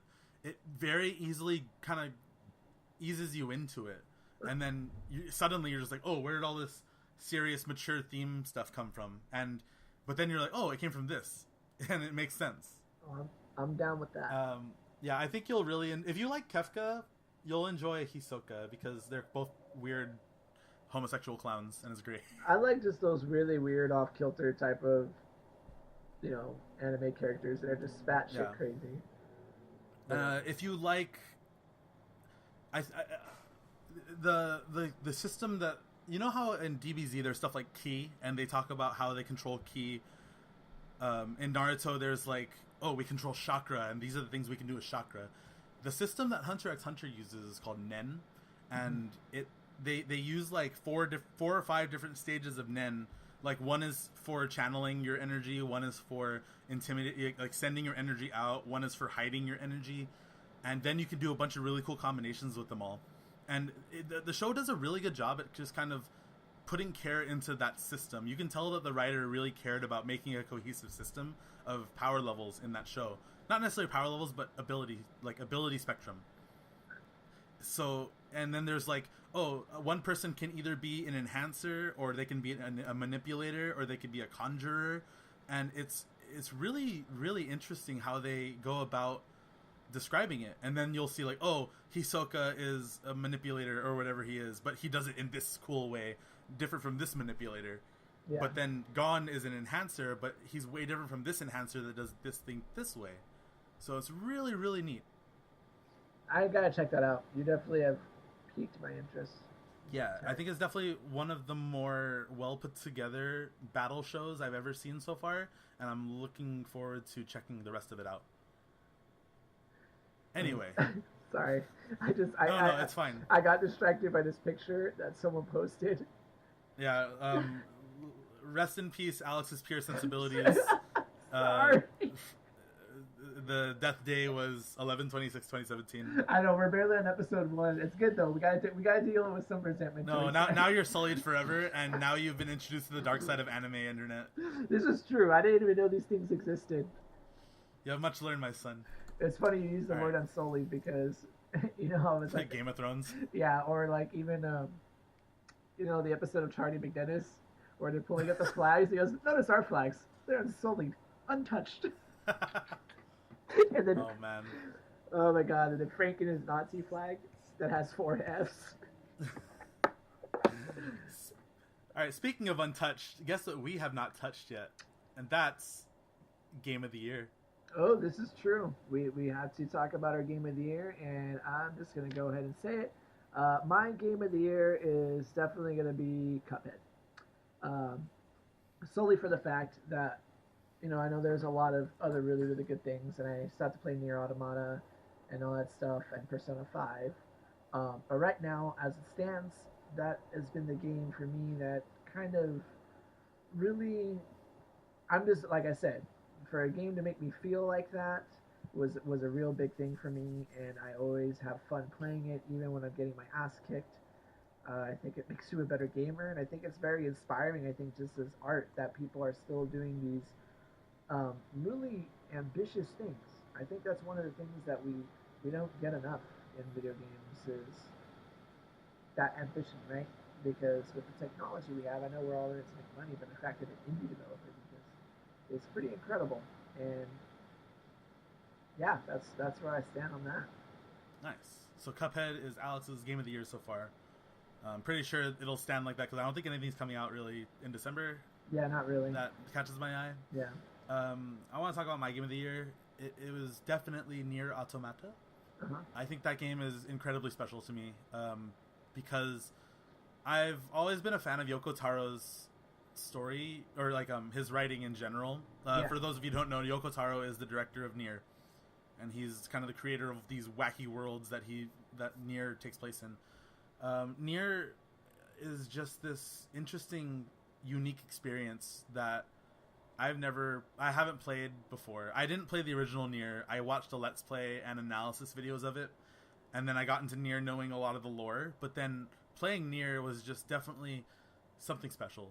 I think it's because it plays around with so much it plays around a lot with a video game presented as its own medium. Yeah. Because we play video games all the time, right? But then Nier was something that did everything I think a game probably could have done with its own narrative styling. You see like really dynamic. You'll be hacking and slashing in an open world, but then the camera will change to a top down kind of 2D plane where you're controlling them on a top down, kind of similar to Legend of Zelda. But then it'll change to like you're running in a line, but it's spiraling up a staircase, and the camera's changing that way. Sometimes you'll be hacking and slashing, but then you go into a hacking minigame where you hack into the machine, and then you play this asteroid style kind of game where you're moving around shooting stuff that's around you like asteroids. Then you'll have just these really epic these really epic narrative moments that take you by surprise. They take your breath away in the best and worst ways possible, and it just meant a lot to me, that kind of experience. Technically speaking, that game has a lot of flaws. Like, I think the camera is whack. That camera sucks. It's like Super Mario 64. Ooh. No, you mean Super Mario Sunshine. 64's camera was good. I had a harder time operating 64's camera personally. Really? You're like the first person I've ever heard that from. I think the camera in Super Mario 64 feels incredibly dated. Well, we'll have to talk about that. That's a very interesting topic. Anyway, I think just I gave Nier Automata an 8.5 out of 10, and I gave Persona 5 and Neo 9s out of 10s. But Nier was the game that kind of stood out in spite of that. Yeah. You know, and I think Cuphead is almost like a 10 out of 10. That game is amazing, but Nier just means more to me. And again, that's exactly where I can agree with you in terms of why you pick these things, because if they mean something to you, then that's the thing that's going to make its most lasting impression, right? That's the thing that leaves itself, and I think that's what should be worthy of it, right? On that note, now that we talked about Game of the Years, let's go ahead and talk about Movie of the Years. What was your Movie of the Year? Okay. Raul?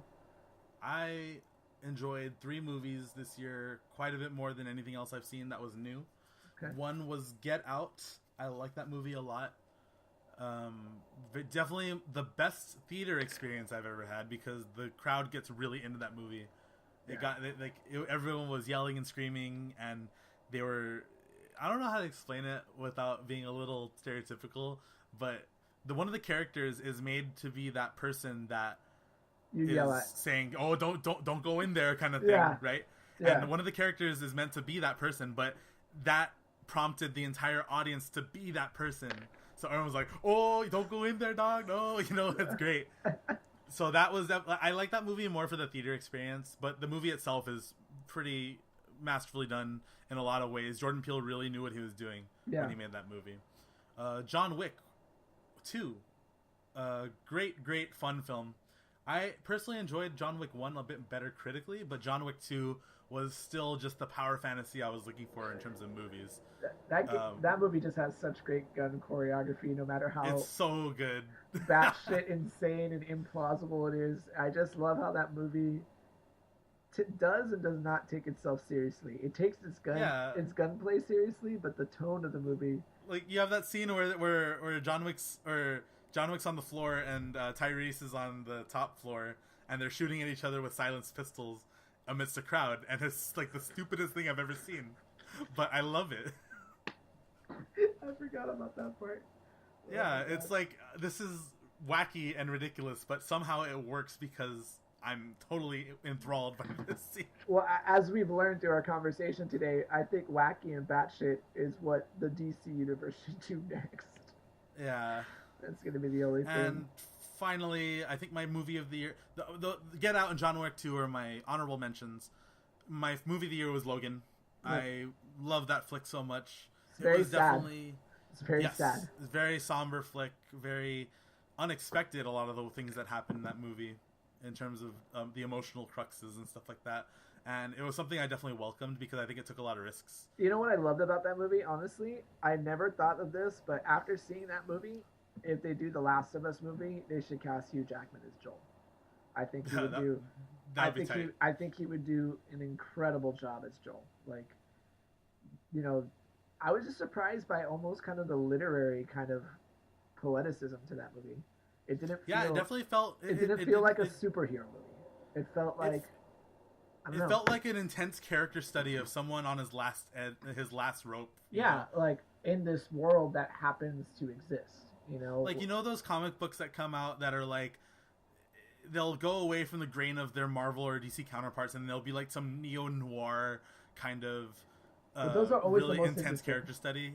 Yeah, that's what this felt like. Like, I really want to go see the black and white version of this movie just because I feel like it'll be even more way different experience. Well, yeah. it felt very much like an indie film, like just with these characters and the weight of their themes. Just, I think it was kind of almost commenting on the idea of superhero exhaustion in itself. When you really think about I'll it, agree with that. you know, when you have these two aging characters, which when you really think about it, the X-Men movies were the first real superhero movies after Batman.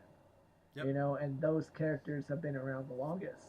And I thought it was kind of almost, and even though it wasn't a Marvel property, the fact that Fox Studios happened to do so good with this, you know, that and Deadpool where it's cream and butter, obviously. Sure. And Logan couldn't have happened without Deadpool. Oh yeah, really. for sure. It owes its debt to that for sure.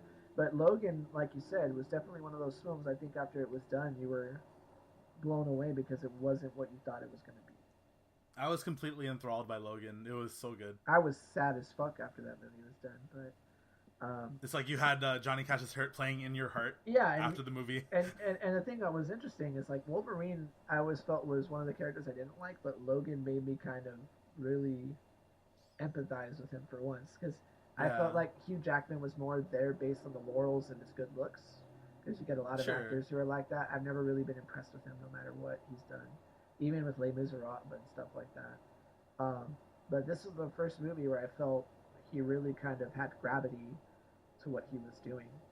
Okay. But, you know, speaking of superhero movies that are sad, my movie of the year was actually something that was much happier.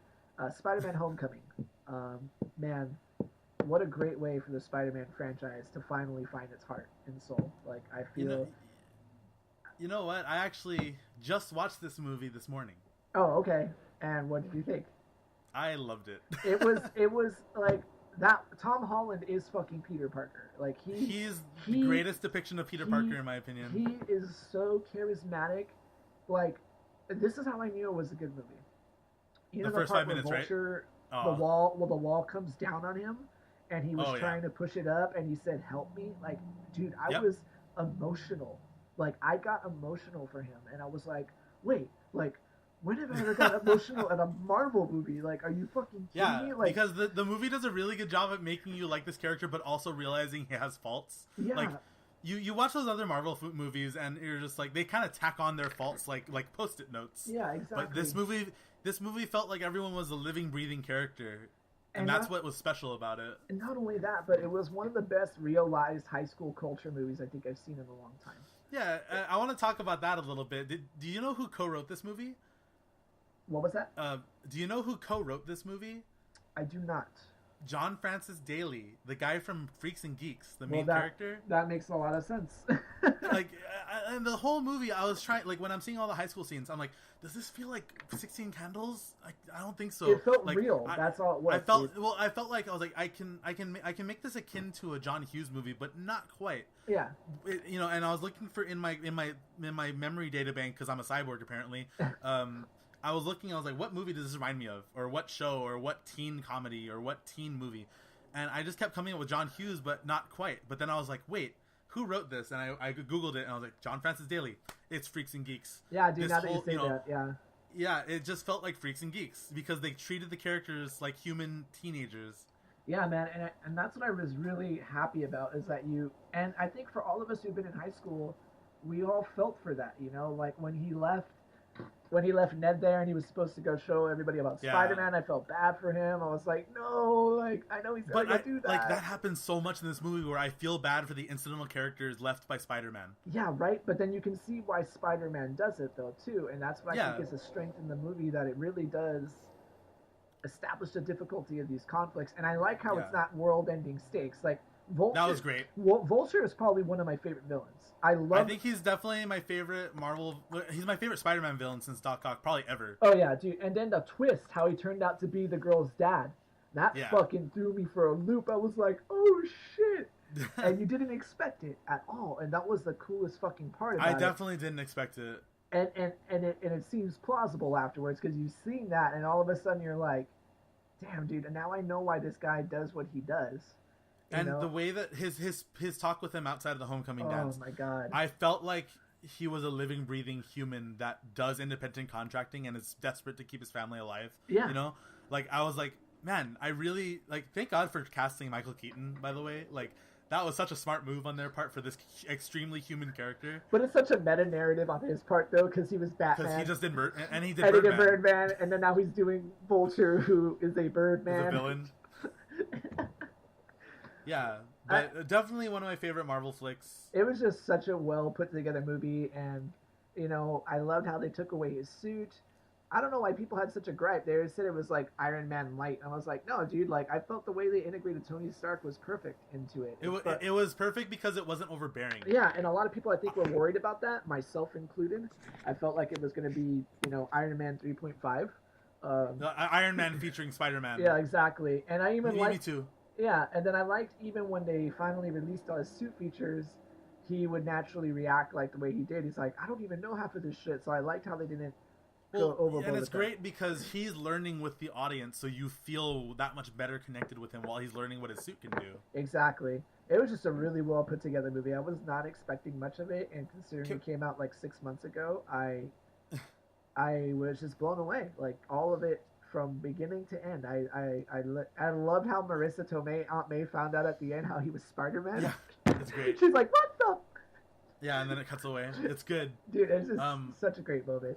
Yeah, and I think the first 10 minutes of the movie were really telling because it started off with a Spoon song. Like, a spoon was in the beginning of the movie in the soundtrack. Yeah. And it felt really different from any other Marvel movie I've ever seen because it felt like a high school flick. And I like that's why I made so many parallels to, Pretty in Pink, 16 Candles, Freaks and Geeks is a big one. Well, I just liked how too when it showed that little preface to what he was doing in Civil War. When he was wasn't that adorable? It was so like, I love this character already. Like, Tom Holland they really hit the nail on that one. I think he's going to be one of those people in Infinity War that just really knocks it out the park. Like, did you hear about what they want to do for the future after Phase 3 ends? What?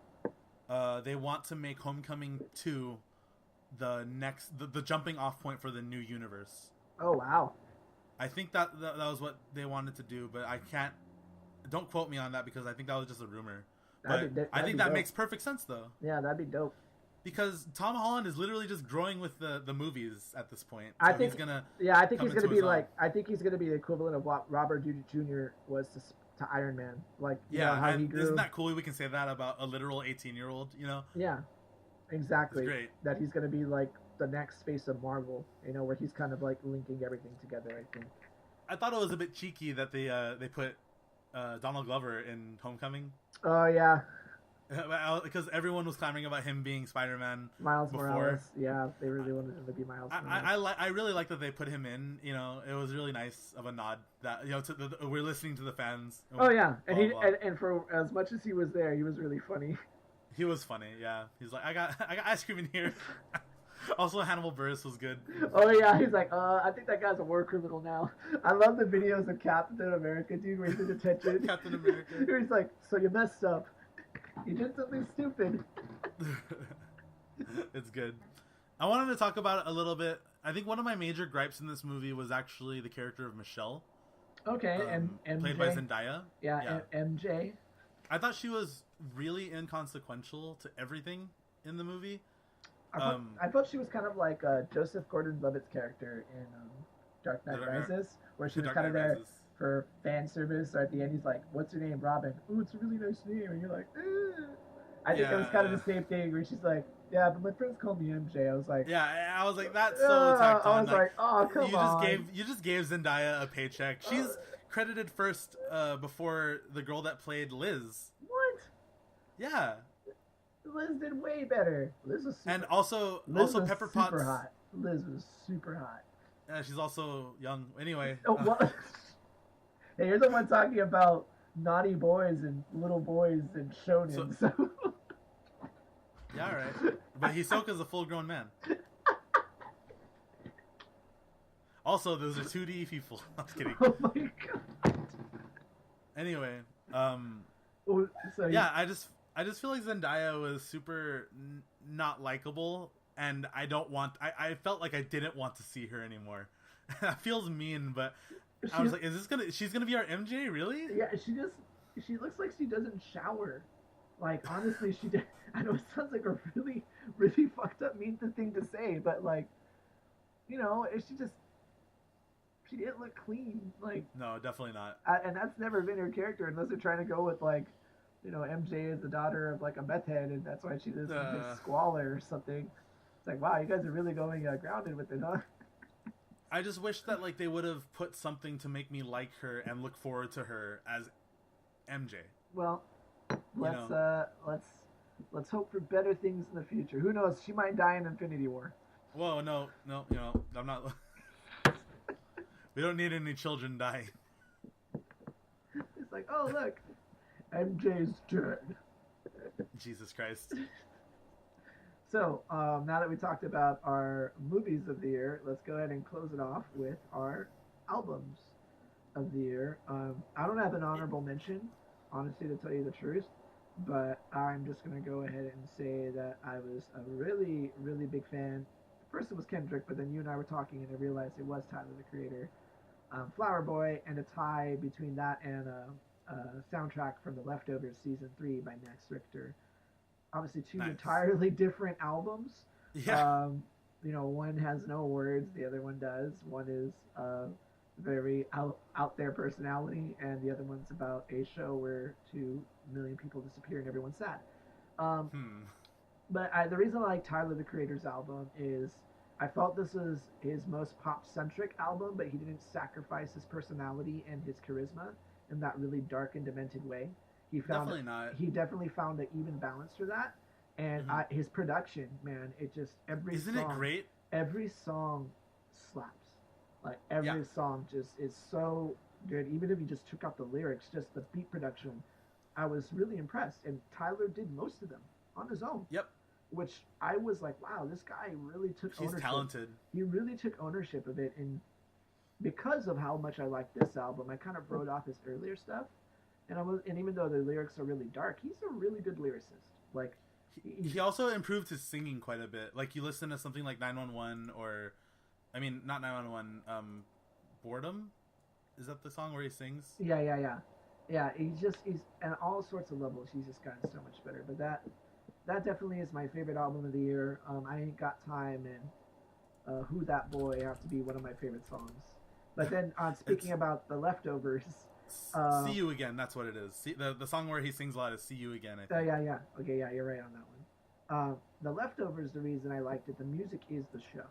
And when you listen to that soundtrack, and if you've seen the show, it's just, there's something really transcendental about it that literally feels you are, there's something meaningful that we can't explain. And that's literally what that show is about.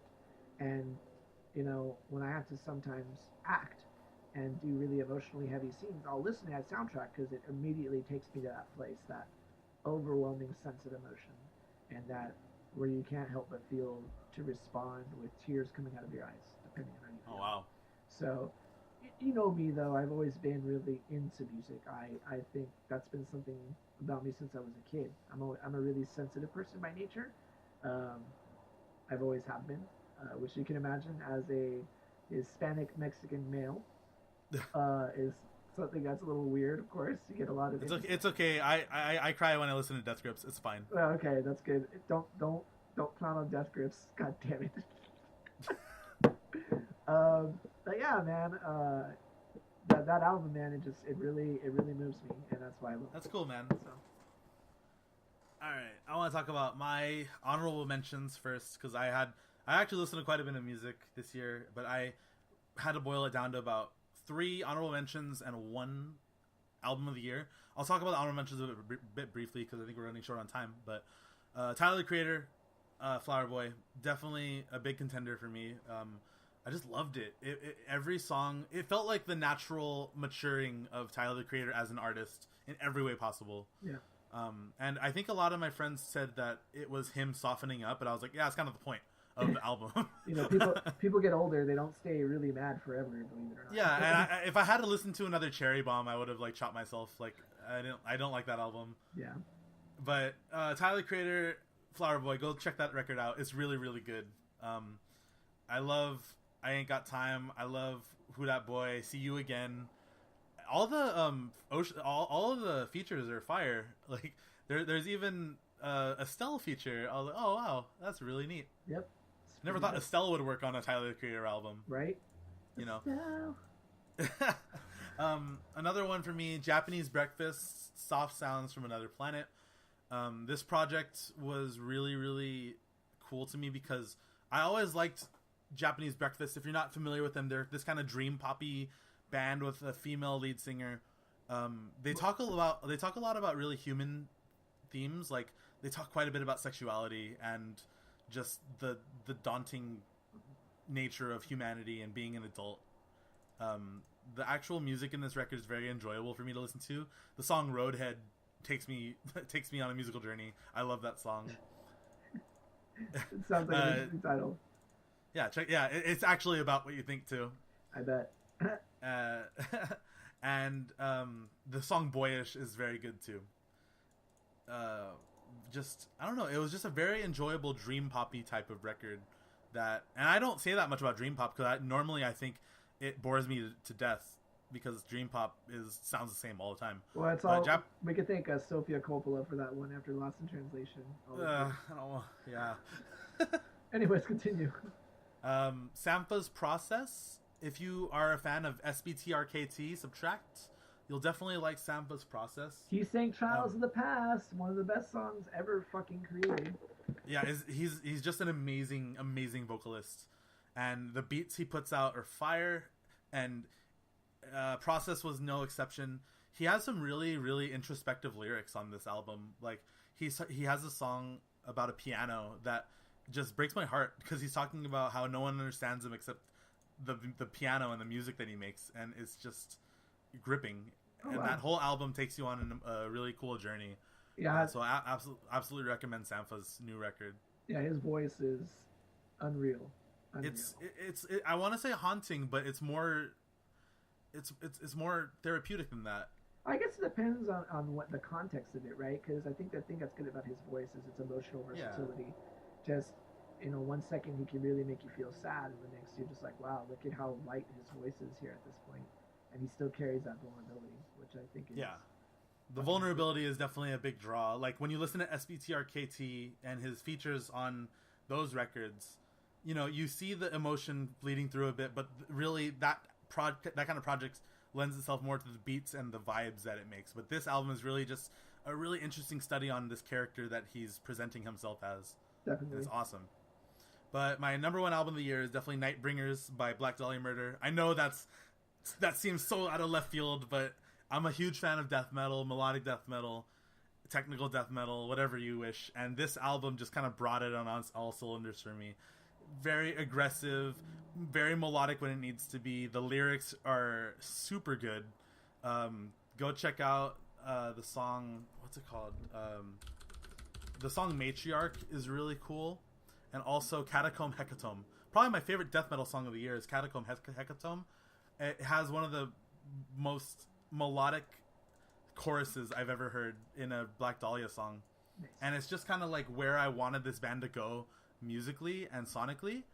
So even though a lot of people argue that it's just the same Black Dahlia stuff, I'm like, no, they crystallize their more aggressive sounds from their last record, Abysmal, where they went full on death metal as opposed to melodic death metal. Then they went on with this record, and it's just like the crystallization of everything realized from Abysmal, but better.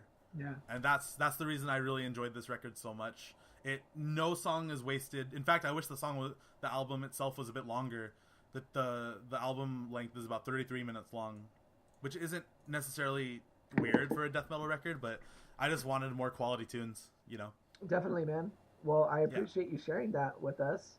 I think as we're closing off, one of the things we like to leave you with is things that we're looking forward to as we look to next week around the same time, talking about episode 2. But one of the things I'm looking forward to is Last Jedi, and now looking at Hunter x Hunter, because you really did talk about it in a way that I was even more compelled than I was beforehand. So, but yeah, Last Jedi is going to be hopefully, Rian Johnson. That's coming out in like 2 weeks. Yeah, and wow, he's the same guy that directed 2 of my favorite episodes of Breaking Bad. the Ozymandias episode, which is 65, the one where, spoiler alert, if you haven't seen Breaking Bad yet. Have you seen Breaking Bad, Raul? Yeah, I right. love Breaking Bad. Okay, good. I didn't want to ruin it for you, otherwise I wasn't going to say it. But when Hank dies, that's the best episode of the series. Yeah, he directed it. So Yep. And he also helped write it. So with Michelle McLaurin. So that's why I'm super. And he also directed Fly. So that's why I'm really excited. I mean, I can go on wax poetic about it. I know those are two very different episodes. Exactly, too. And I think for me now, we were talking about exhaustion, right? We were talking about like not being excited about Star Wars because there's a Star Wars movie every year, just like with the movies, right? This is the first time I've been excited for the Star Wars franchise because of the fact that we know of Rian Johnson's filmography and because of the fact that they're letting him start his own trilogy, in a completely different universe. And I trust him because he really does understand the characters. And, sure. I think Last Jedi is going to be unapologetically dark in a way that's going to really turn heads. Because my thing was, like, why didn't they ask him back for episode 9, but then when they announced the new trilogy, that goes to show you that Disney has confidence in what he's doing. And yeah. I do too, and I'm just really fucking excited for that movie.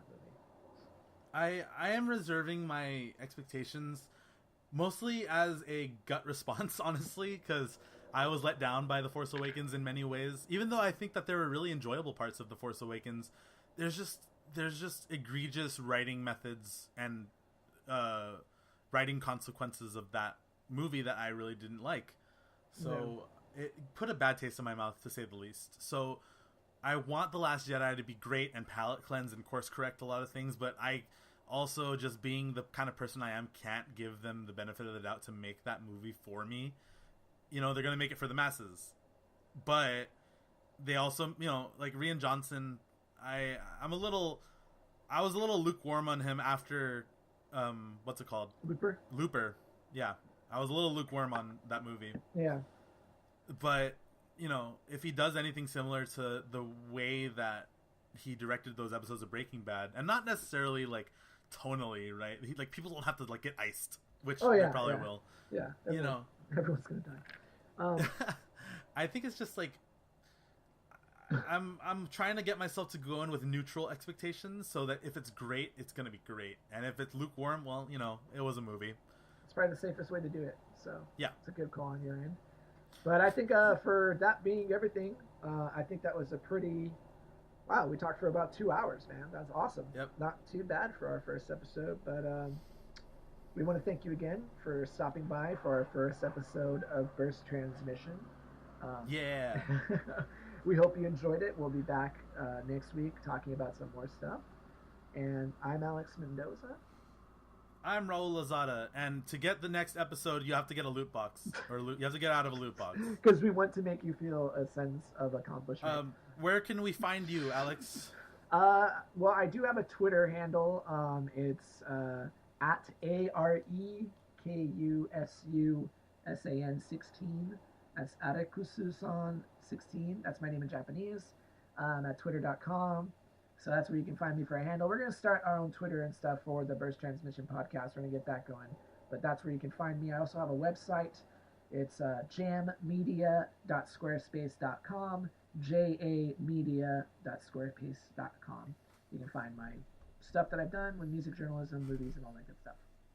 Yeah, and you can find me at twitter.com/Migada767. That's MIGADA767. On twitter.com. You can also see me stream at twitch.tv/Migada, MIGADA. Thank you again very much, guys, and we hope you have a great night. Take care. Transmission ending.